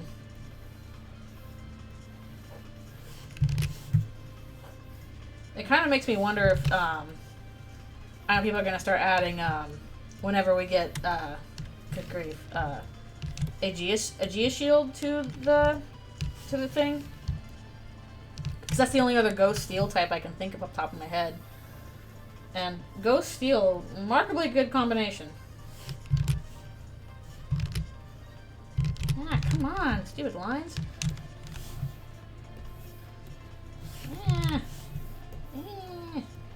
Please. Yeah, why was there no AG slash and sword and shield? Why was it not there? Was it too cool for you, England?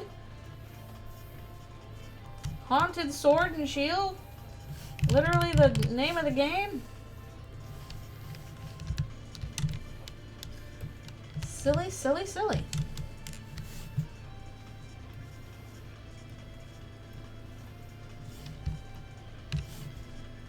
Yeah, too cool. Refused to be in the game.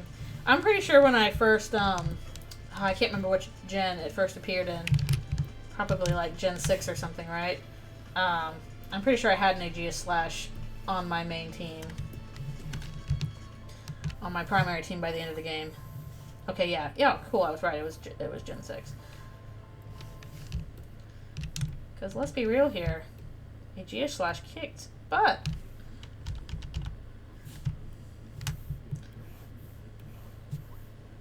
Steel Ghost, shockingly good combo.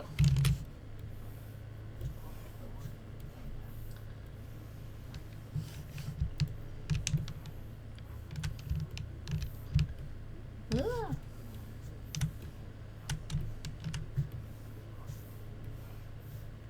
I'm literally trying to think now. Are there any other Pokemon that are Steel Ghost aside from the Aegeus line and Gimmighoul's line?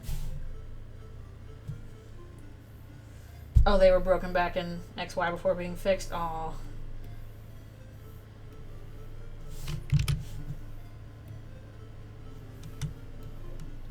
Not surprising. Too cool for school. Nope. Okay. You are too cool for school.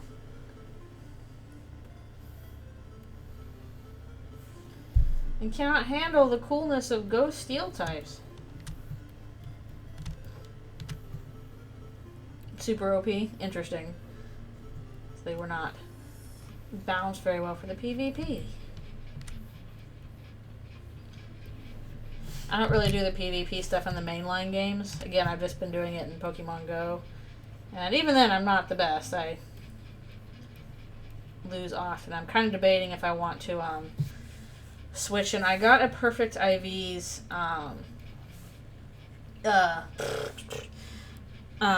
I'm suddenly forgetting the name of it. Wimpod's Evolution.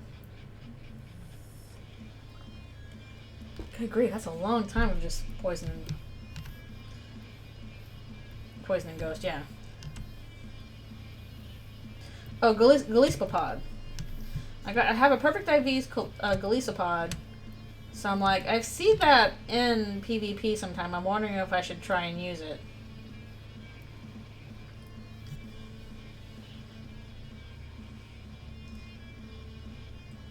Oh, are they gonna shut down the bank? Oh no. I really feel like no matter what they do throughout the generations, there should be some way that you can keep transferring your Pokemon from old generations. Because there's some things that you cannot get legitimately anymore, except they've only came out with like an event for that generation. A matter of time. Hope not. Because, yeah, I do think it's important, like, even if a lot of new players can't do that, I feel like having the ability to hold on to old Pokemon that you might have legitimately gotten in previous generations is a very important feature for this, this franchise. For sentimental reasons, if nothing else. Like, yeah, I'm sure you gotta keep rebalancing stuff for PvP, but not everybody keeps them for PvP. Some people keep them because it's like, I got this Pokemon in, like, you know, when I was 12 and I still like it.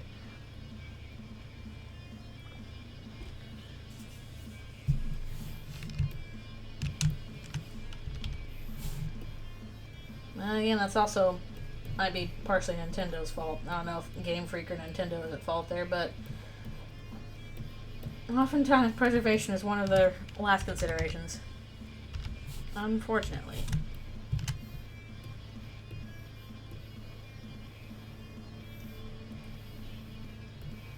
Like I have a PSP sitting around somewhere and I don't know where I left it. I'm afraid it's going to explode one day.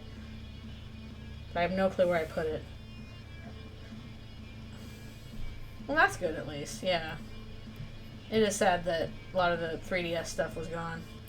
That was something I really liked doing at cons, was the street pass thing. Like, I would go, like, usually, you know, you barely get any street passes when you have your 3DS out, but you go to, like, a convention, I'm sitting there in the artist alley, and, like, 50 street passes go by. That was really fun. Street pass still works? Oh, good. Okay, this page is done. And Chris might be done, too. Alright, now we're on to the hard page. And also, get ready for lots of body horror. This is the body horror page.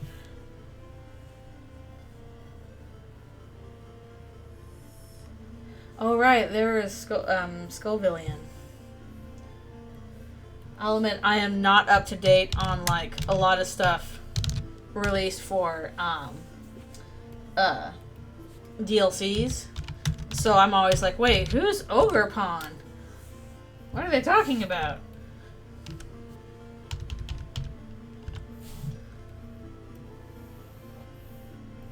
Like, they came out with, like, you know, Regia Electric and Regia Drago, and I'm like, what are these guys?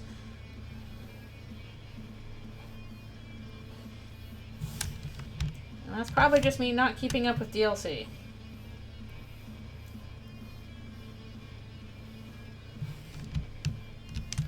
Like, we've introduced Darude in Pokemon Go. I'm like, what's Darude?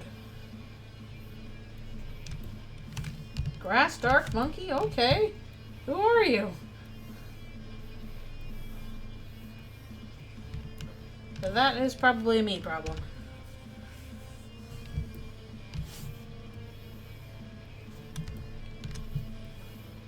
We do have a few grass fire types, like those. And we have one fire-water type with the Valkyrian, how you pronounce it.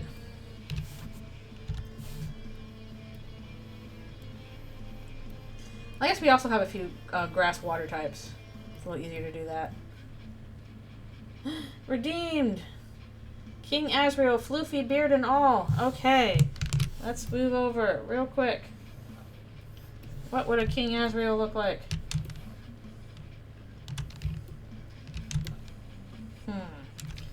Let's see here. I'm zooming in. I'm zooming in. Okay, not that small. Let's make it not quite that big.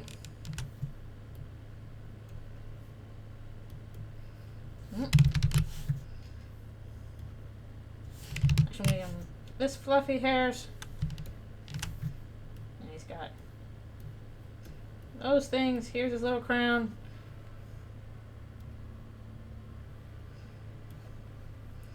Like, I'm the fluffy buns now.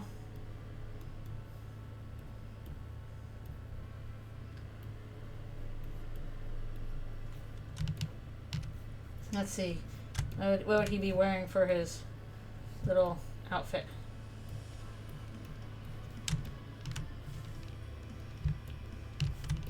I know, I've got so many things I should be playing.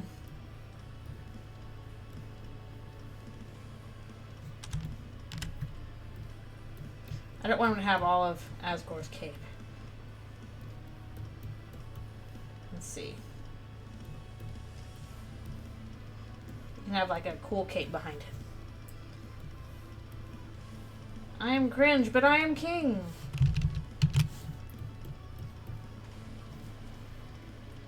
I have surpassed your fluffiness, father. Now I'm the real Fluffy.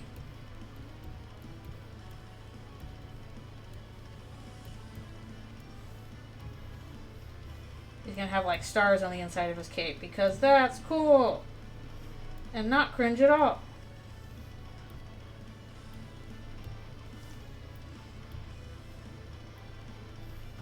And there he is. The first one for our doodle page. Father, I am the fluffy Star King now. Thank you for doing the first redemption for that.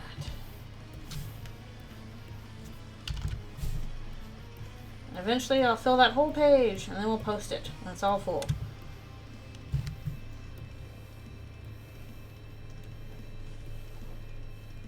Because, yeah, I don't think I've done like a just regular King Azrael yet. Good ending, they did not die and things were okay. There was no tragedy. There was only fluffiness. I guess the tragedy would be that Toriel and Asgore would die someday if they were no longer immortal, but they would be okay with that if there was Azrael still going. Let's see. Now back to the horrors.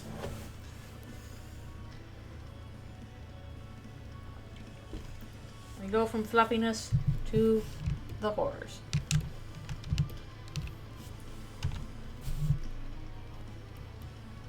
Alright. I don't know if I should do a different brush for this because this is getting pretty small.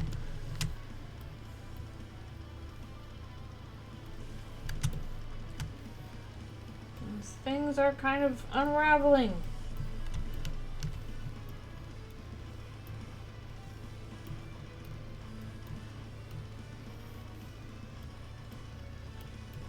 Yes, that is open now for more sketch requests for people that have been here for a while.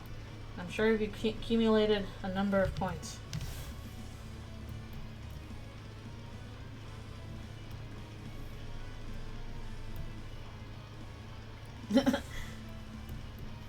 Maybe do one at a time. I think they have a limit on 5 per stream per person. That's all good. I'm glad you're enjoying watching Chris undergoing the horrors. Like, do a Toby and draw a silly burb that has your name as a silly Easter egg. And Eldritchrune, I don't know if I've had a cameo yet. Wait, are you under special lines? Why did I do this again? Every time. Fine. Fine, we'll just relabel. Can't label worth crap in Detroit.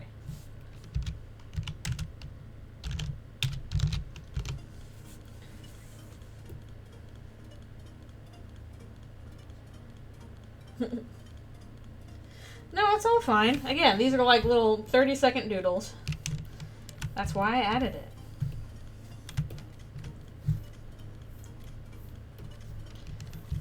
I feel bad that all these like channel points are just accumulating and not doing anything. Be something. So like this would be something cool to do with it.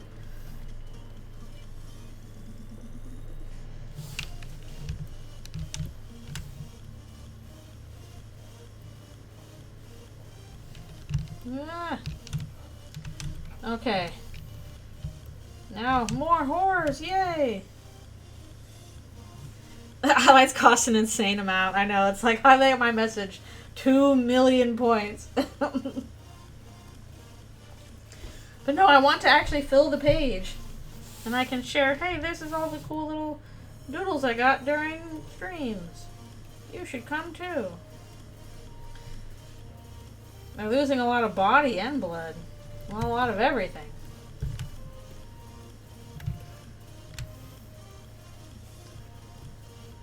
Everything's kind of just getting stripped out. Got a really complicated panel coming up. I'm not sure how well I'm going to be able to tackle that. We'll have to see.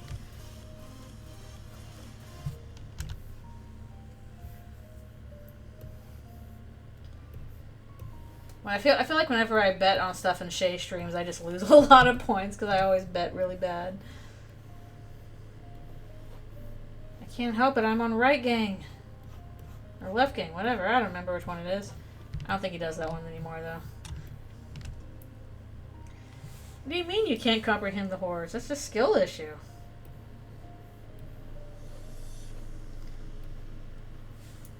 Maybe you can't comprehend the horrors, but I find the horrors completely understandable. Always bet against the streamer. Well, I did get the last bet. I won some points for if he won in 104, which he did.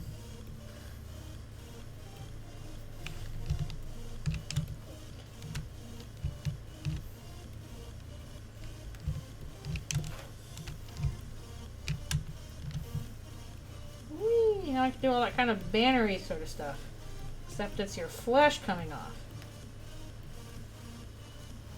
Maybe you can't comprehend the horrors, but I find the horrors attractive.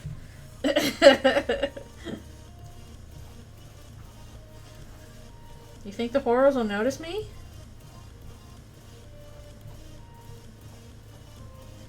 You think they'll say nice things about me? Watching Queso. This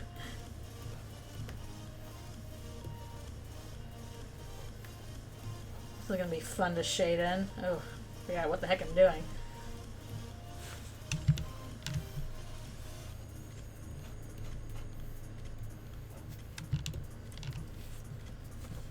No, I'm totally the same way. Like, I love watching, you know, Nightmind and explain all this stuff to me. I'm like, yes, tell me all about this horrible thing.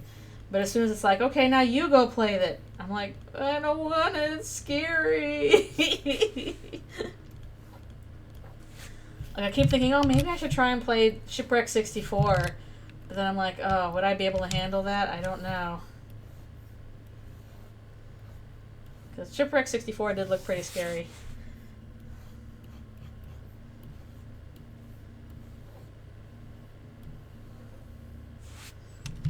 Pretty spooky.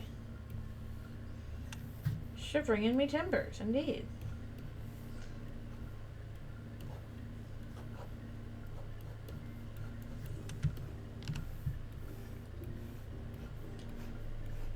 Things are coming apart. Ah. Meanwhile, Jevil's still monologuing. The worst part.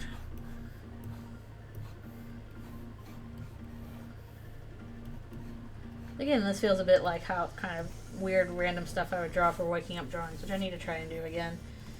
I was trying them again and then I had to stop because of my wrist, but maybe I can try and ease back into them because that always gets really interesting results. Last time I tried to get back into it, I was trying different mediums too, like pencils and inks and all that kind of stuff. Chris, join the chaos. You have no choice.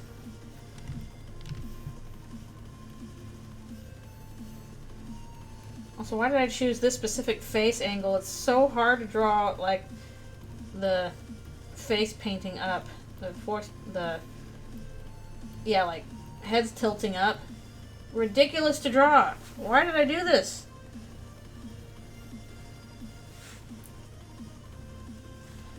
Dialogue hard. Dialogue difficult.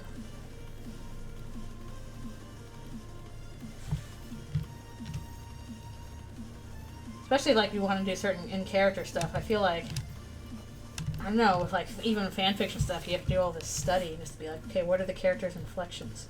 What do they sound like? What are they likely to do? Like, one bit on the special line.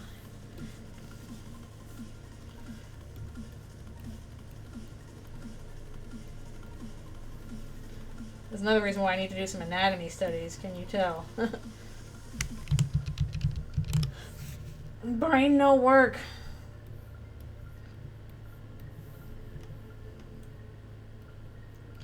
That's true, research can be very fun. I need to stop being afeared of research. Do more of it. Although admittedly will be a little afeared to do research for this kind of stuff. I mean, I guess, like, some basic anatomy stuff, that's going to be fine. But I keep thinking it up to, like, I don't know what it was. Basically, a lot of the artists that were working on a new Mortal Kombat game, they were made to look up a lot of, like, real-life violence. And it ended up really psychologically hurting a lot of the artists. Because it turns out there's a big difference between fantasy violence and real violence. And looking up a lot of real violence feels really bad, actually.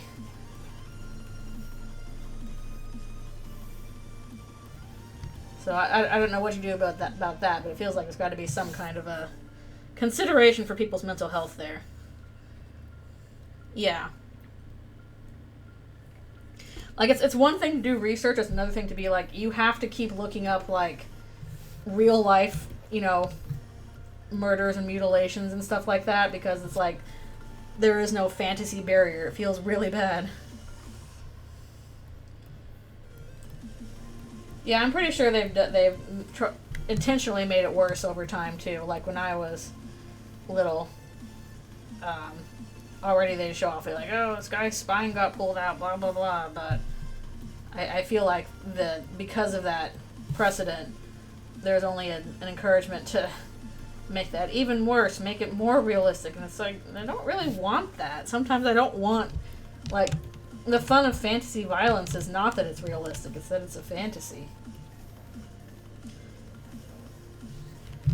It's kind of like how, like, I don't know, it's really fun to watch, you know, a big explosive car crash in a movie. But whenever I pass by a car crash in real life, I feel miserable, and I'm like, I don't want to look at that. They're very different things.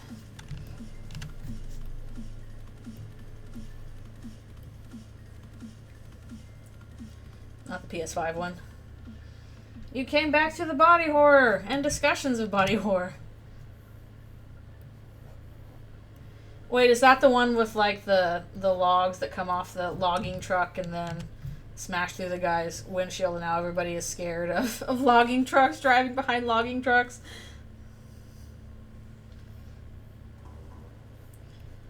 Interesting.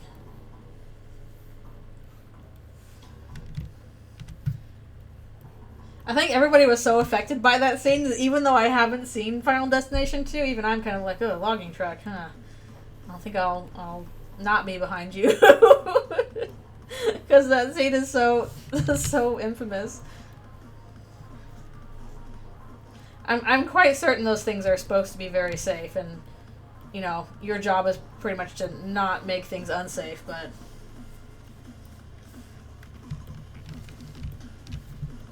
But I haven't seen any of the Final Destination movies. Wasn't it like somebody dies in a tanning bed? Like, that freaks me out. Like just an ordinary everyday thing that, you know, should not hurt you, and then it hurts you, it kills you, ah. Like, there was some movie I saw once, I don't know what the movie was, I just saw part of it where it was like a smart house or whatever that, you know, was controlled by a robot or was a ghost or something, and it got violent and, like, it killed this woman in the shower by, like, turning the water up boiling hot, and she couldn't get out of the shower, so it, like, boiled her. Like, that freaks me out. Yeah, it's somehow different, like, video games and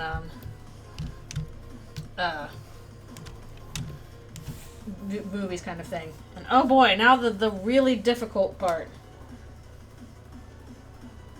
Computer takes him. This was not a SpongeBob episode, but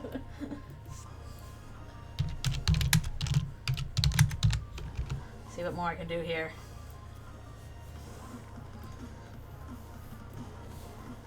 I have no clue what the movie was. I just know I just came in on the part where the house was killing her by boiling her in the shower, and that scared me.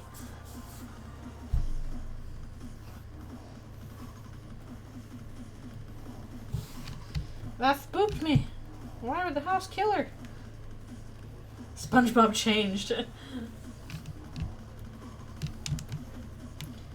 Isn't the 999 ones where they're, like, stuck on the Titanic or something?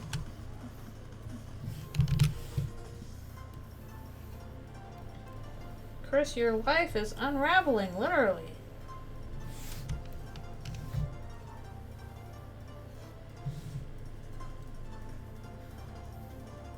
I feel like I feel so out of space-time sometimes because, I don't know, I was just not in the position to watch SpongeBob, so I never watched SpongeBob at, like, any point in my life. I was never at the right age where it appealed to me. I don't know how. Yeah. Oh, the Thing is very scary. Monster House is good.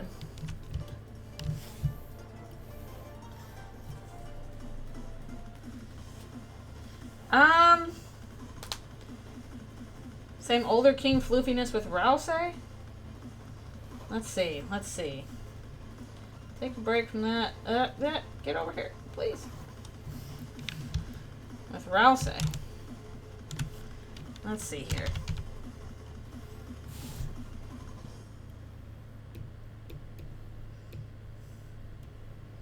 He is also floofy. But I guess now he's Prince Rouse. SpongeBob at Simpsons. He should have like a wizard's beard though. But he's more wizardy.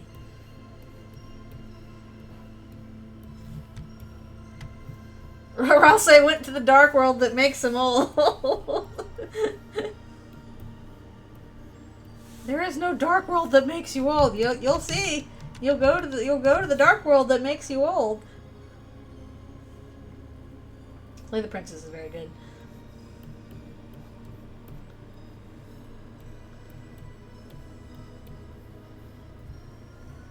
Slay the Princess is really good. I like Slay the Princess. I think he's still wearing these old robes. Maybe they're more... This is kind of more of a white mage thing going on. I got old. I'm pretty sure that's from some kind of, like, reference to some other thing.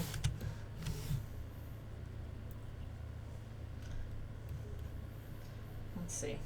Maybe you can do, like, I don't know, this kind of thing. Looks kind of kingly. And there's his long scarf. He's waving hello. Chris, I went to the dark world that makes you old and also king. So it's okay. It just became a meme. Oh, a little larger. We'll make him a little smaller to match. There, now they're the same age. And the same size. In some roots, yeah. Back to the body horror. Also, better make sure I save that.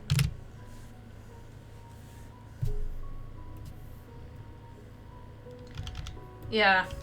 Well, apparently the beach one is also based on, like, a book or a short story or something, which I'm sure was both more compelling and made more sense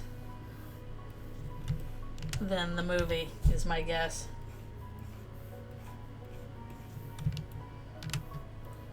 I can't remember the last M. Night Shyamalan movie I saw.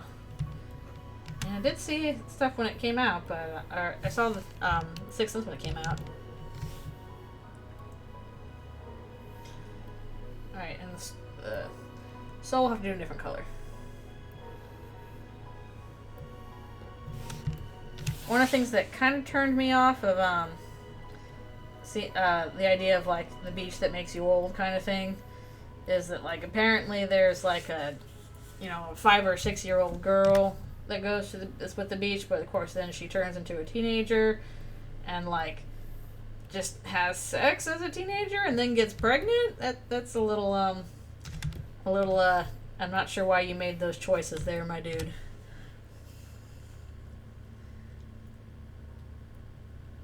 Everyday body hair, you get a weird bump on your skin, you pick off. I think that's just regular bodies. Certainly as you get older it is.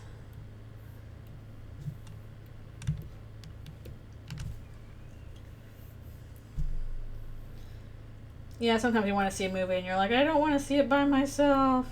Please come with me.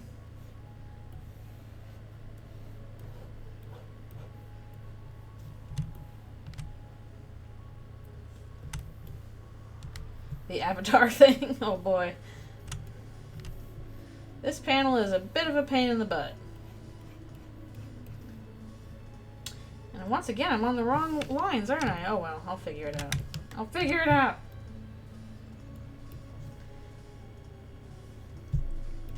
Yeah, hopefully it'll be cool once it's all colored too. Right now I'm sure it just kind of looks like a hot mess, which it is also that.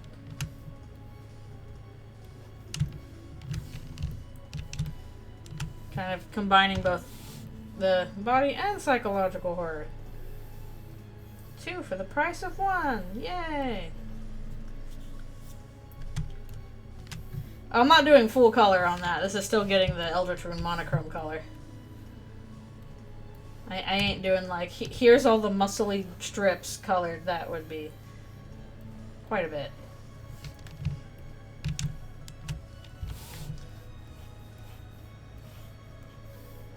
Hopefully I'll get the point well across just with the shading. This become a psychological horror game. Was this for? I didn't see him play it, but was this for In Stars in Time? Because that would be my guess. It certainly becomes like that once you get to like Act 5 and stuff like that.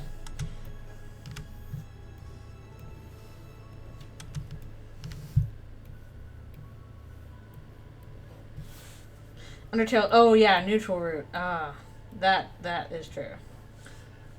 That was kind of a freaky thing. It tastes like apple.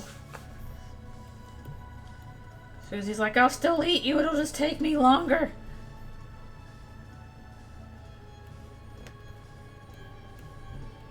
I think this is Gaster's theme right now. In Stars in Time. It's a good game, you should play it.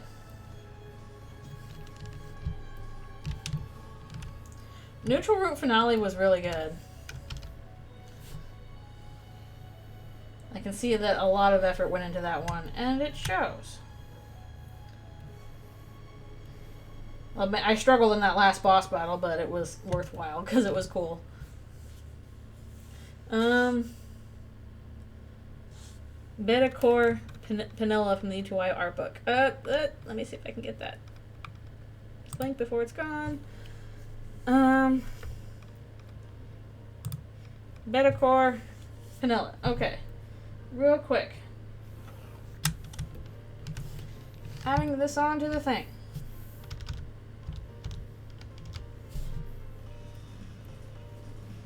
She's very cute.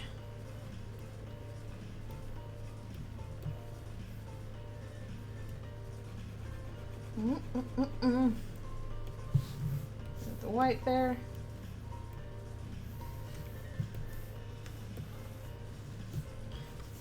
Are they going to be in Eldritchrune? Stay tuned. They might be coming up a little sooner than you think.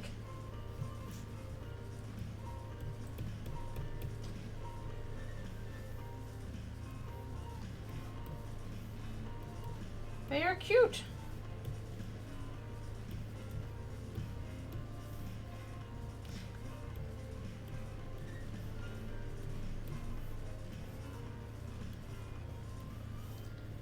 Little paintbrush staff. That's cute. Yeah, Eldritchrune Gaster is a little weird.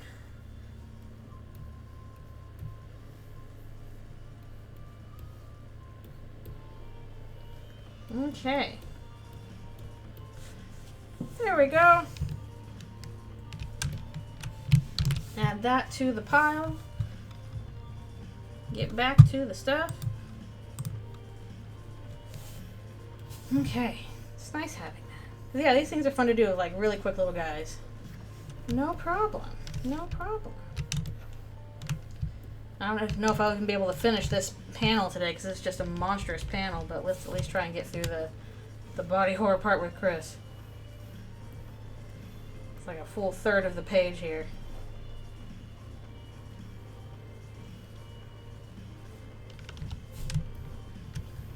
Chew or cook those spikes.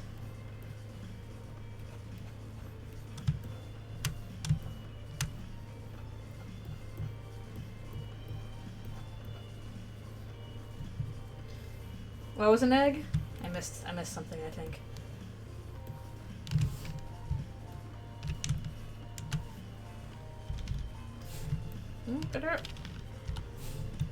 Oh, the parasite ends in Susie.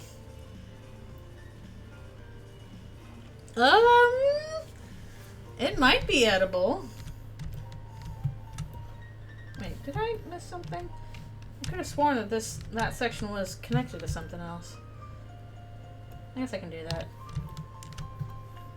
Make sure that it is.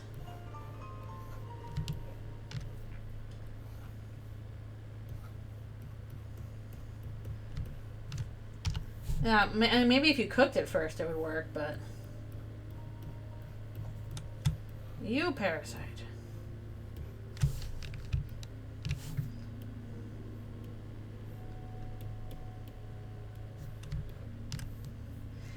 It actually kind of was an egg. It grows into its final form once it's ingested. And then once the other one dies, crawls out, lays a new egg, starts the cycle over.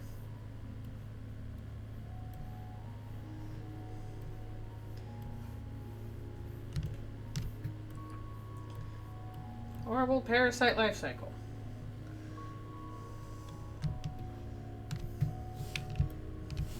I think it was mostly surprise. It's like, oh, I was not expecting anything talking to show up here.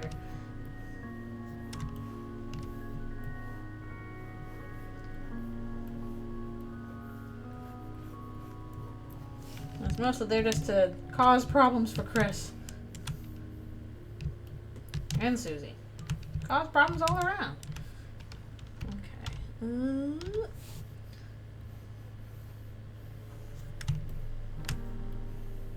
Big wrapping things. Yep, pretty much. It's like, you're a parasite too. And luckily, Chris had Eldritch friends to be like, ah, no, you're not.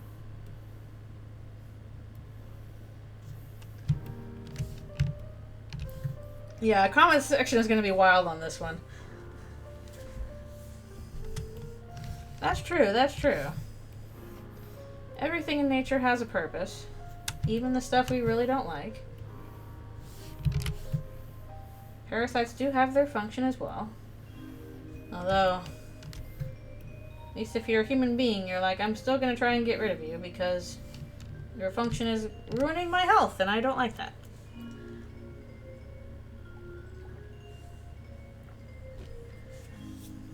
So heck, I guess the same would be true for parasite here, because basically it is kind of one of the few things that can cause a problem for the Eldritch Beast.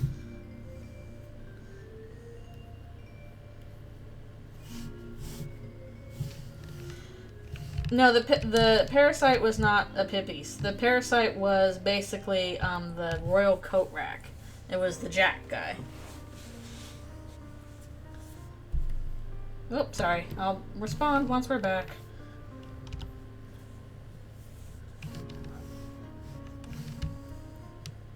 Are tapeworms ecologically worthless? Is there anything? There's gotta be something that like eats tapeworms, right? Because like, yeah, there are things that eat leeches and mosquitoes and stuff like that. So that is a transfer of resources from a large animal down to a small animal, which is ecologically useful. They never leave you until they die.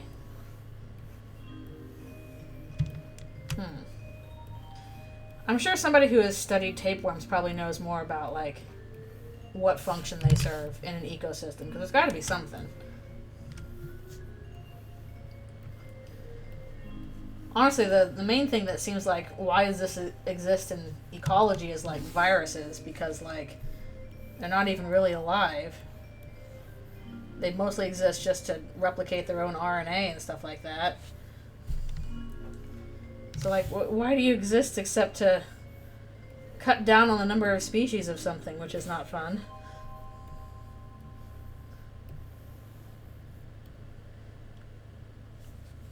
Anyone here a biology expert?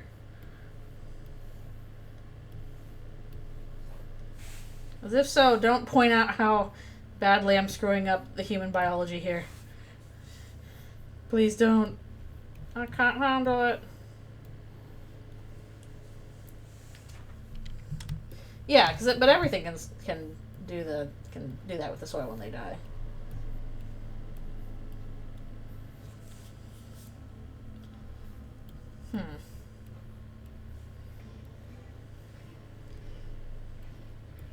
This is extreme creative license. Oh, this is appropriate music. Let's do some amalgam. That's fun.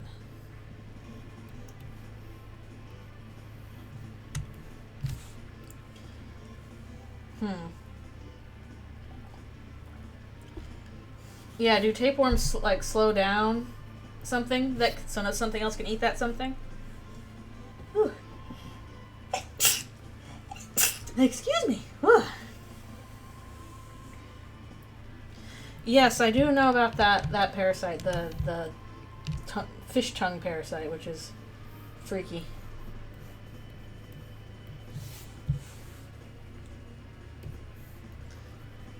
Freaky! The freakiest page. Even the armor's dissolving. Huh. Well, maybe that does something?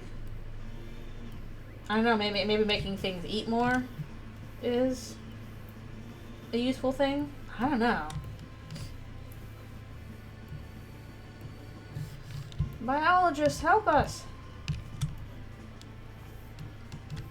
Inform us of what's going on. Okay. Trying to debate if I should try and do all the little things that are all showing up in this part. I might have to stop soon for my wrist and stuff like that. Yeah, I'm guessing that a parasite would... I love our topics of discussion. Huh, tapeworms. How do they work? Do I have text here? There's got to be a reason there's text here because it's not doing up that full thing. Okay, these will all be on a separate layer anyway. We'll bring it back together with Parasite Eve. A game about... Well, it's not really about parasites, is it? Okay, that's on a separate layer. Maybe we can do just like 1 or 2 of these, because yeah, there's like little scenes in all of these strips, and all of them are more complicated.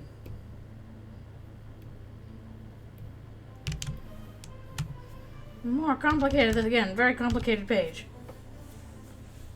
We didn't even get to the end of it. Correct? Yeah, we'll do this on separate things. Yeah. There's some complexity to it that we cannot quite grasp, but I don't know what that would be.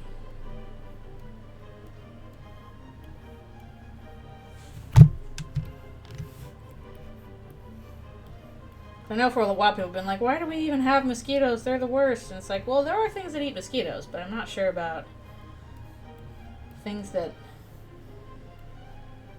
cause problems on purpose, but what other solutions do they have? Or what other niches do they fill?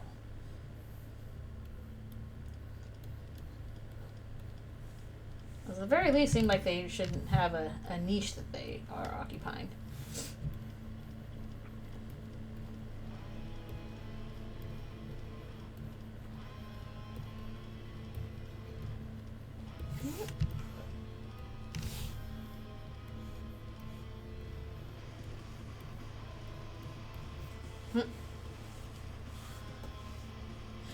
She's doing alright. She's being her usual self. She has a vet visit on Wednesday. Gotta see what the vet says, how she's doing. She at least ate some greens on her own yesterday, which is always a nice bit. Entirely of the will. Yeah, ticks are scary. We don't really have them much here. They spook me. Well, not necessarily better times. There's also worse times in here. Like, selling your soul, getting sacrificed, getting eaten, having puzzle trouble.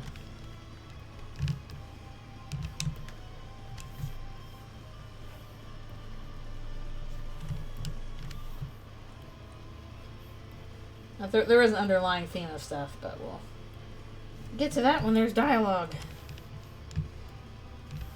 Right now she is situated on her log. She's been spending a lot of time sitting on her log. It's nice that she's outside.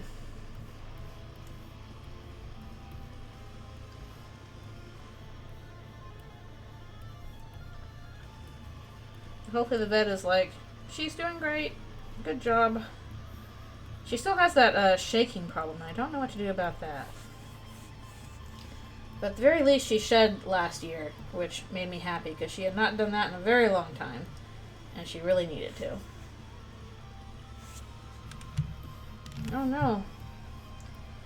Thunderstorms.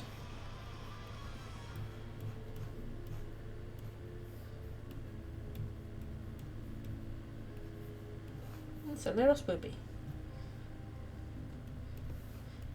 They tend to shed in pieces. It's not like a snake where like the whole thing has to come off at once. So she might be like, okay, I'm doing my back now. I'm doing this section of tail. I'm doing my front hands. Here goes my head. And they'll happen all at different times. Poor itchy baby.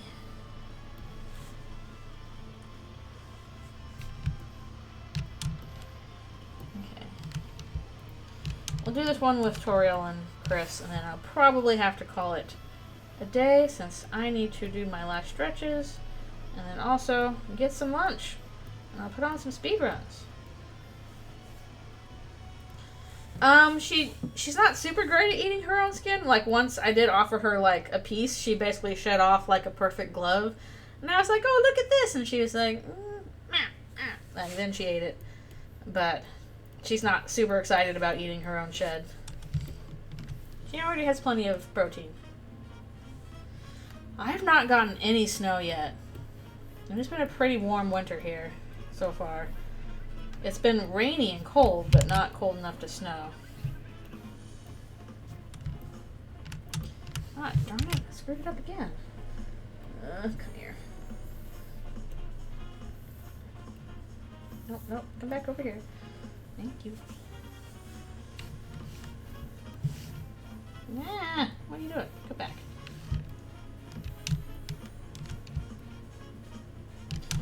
No snow.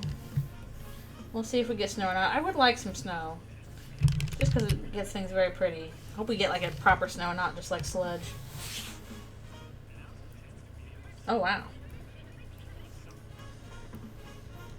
No white Christmas, though. We might get some in like maybe late January, February, I don't know.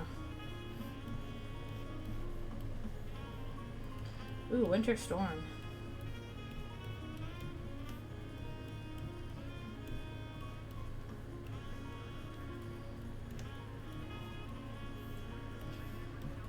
No, it's probably going to be pretty cloudy today, which is nice because I want to go out and do the PokeGo event. I think there's a shiny community day thing going on, so I gotta do that. And I prefer to do that when it's not raining because it sucks to do that when it's raining. Yeah, I haven't had a white Christmas in a long time. The grass, yeah, I gotta get the grass cat, exactly. Shiny grass cat, even though my preferred starter in that thing, I liked little fire pepper crocodile. He was my go-to starter for that, for Scarlet and Violet. He was so cute. Pepper crocodile. That is fair. I've also got eggs I want to hatch and all that. Yeah, Fue Coco. He is chunky. Cute, chunky little boy.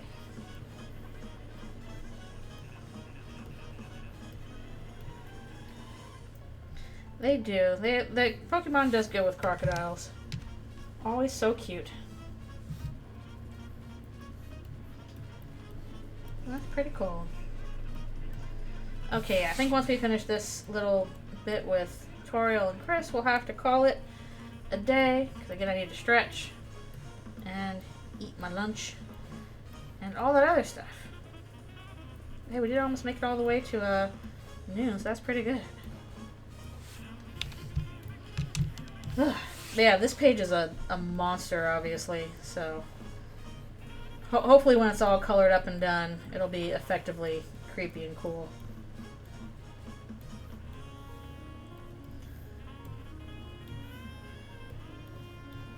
And horrorness. Okay, scooch you over a little bit so we do that. Yeah, you can see we've still got like a ton of stuff going on here. This is a body horror-ish mess. And that continues on into the next page where we got like, I don't know what the heck's going on here. It's just kind of drawing whatever. But it was fun. And then Rouse to the rescue. Ugh. And on the body horror page. Woo! Yeah, exactly. Like, Chris, no, you may not have the pie. You will remember this during torture later. Ralsei's the true hero. Definitely not doing anything nefarious with Chris. Definitely not. Ugh. But yeah, made some progress at least. And then I still got the other half of this thing to do, because this is an 18-pager. No, I want you to go over now. Oh my goodness, your stupid tablet, please. And we got a few guys started on a doodle page. Only a spoonful of pie. Yeah, pretty good progress today for the time we have. Oh yeah, I'm sure he's gonna get suspicious in chapters 3 and 4 too. We're gonna get something where it's like, what do you know? Why aren't you telling us? You small fluffy creature, boy, man, goat, person, Darkner maybe. We don't know. It's a mystery. Tell us your secrets. Your adorable fluffy secrets. And so give us all the answers. There will be no answers saved for the remaining 3 chapters. We will have no additional questions after 3 and 4, throwing us into a state of madness once again. But it's fun madness. Shaking Ralsei by the shoulders. Indeed. You, small goat. Stop being so weird.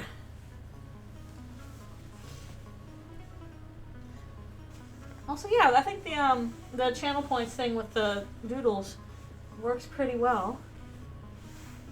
So people can use that in the future. And then when that's done, I will post the finished stuff and then we'll start a new page. Yes. But this unfortunately will only work for the drawing streams. Obviously, I can't do these very well for gaming ones. I'm not sure what other kind of thing I would do for gaming streams. I'll figure it out. Maybe again something with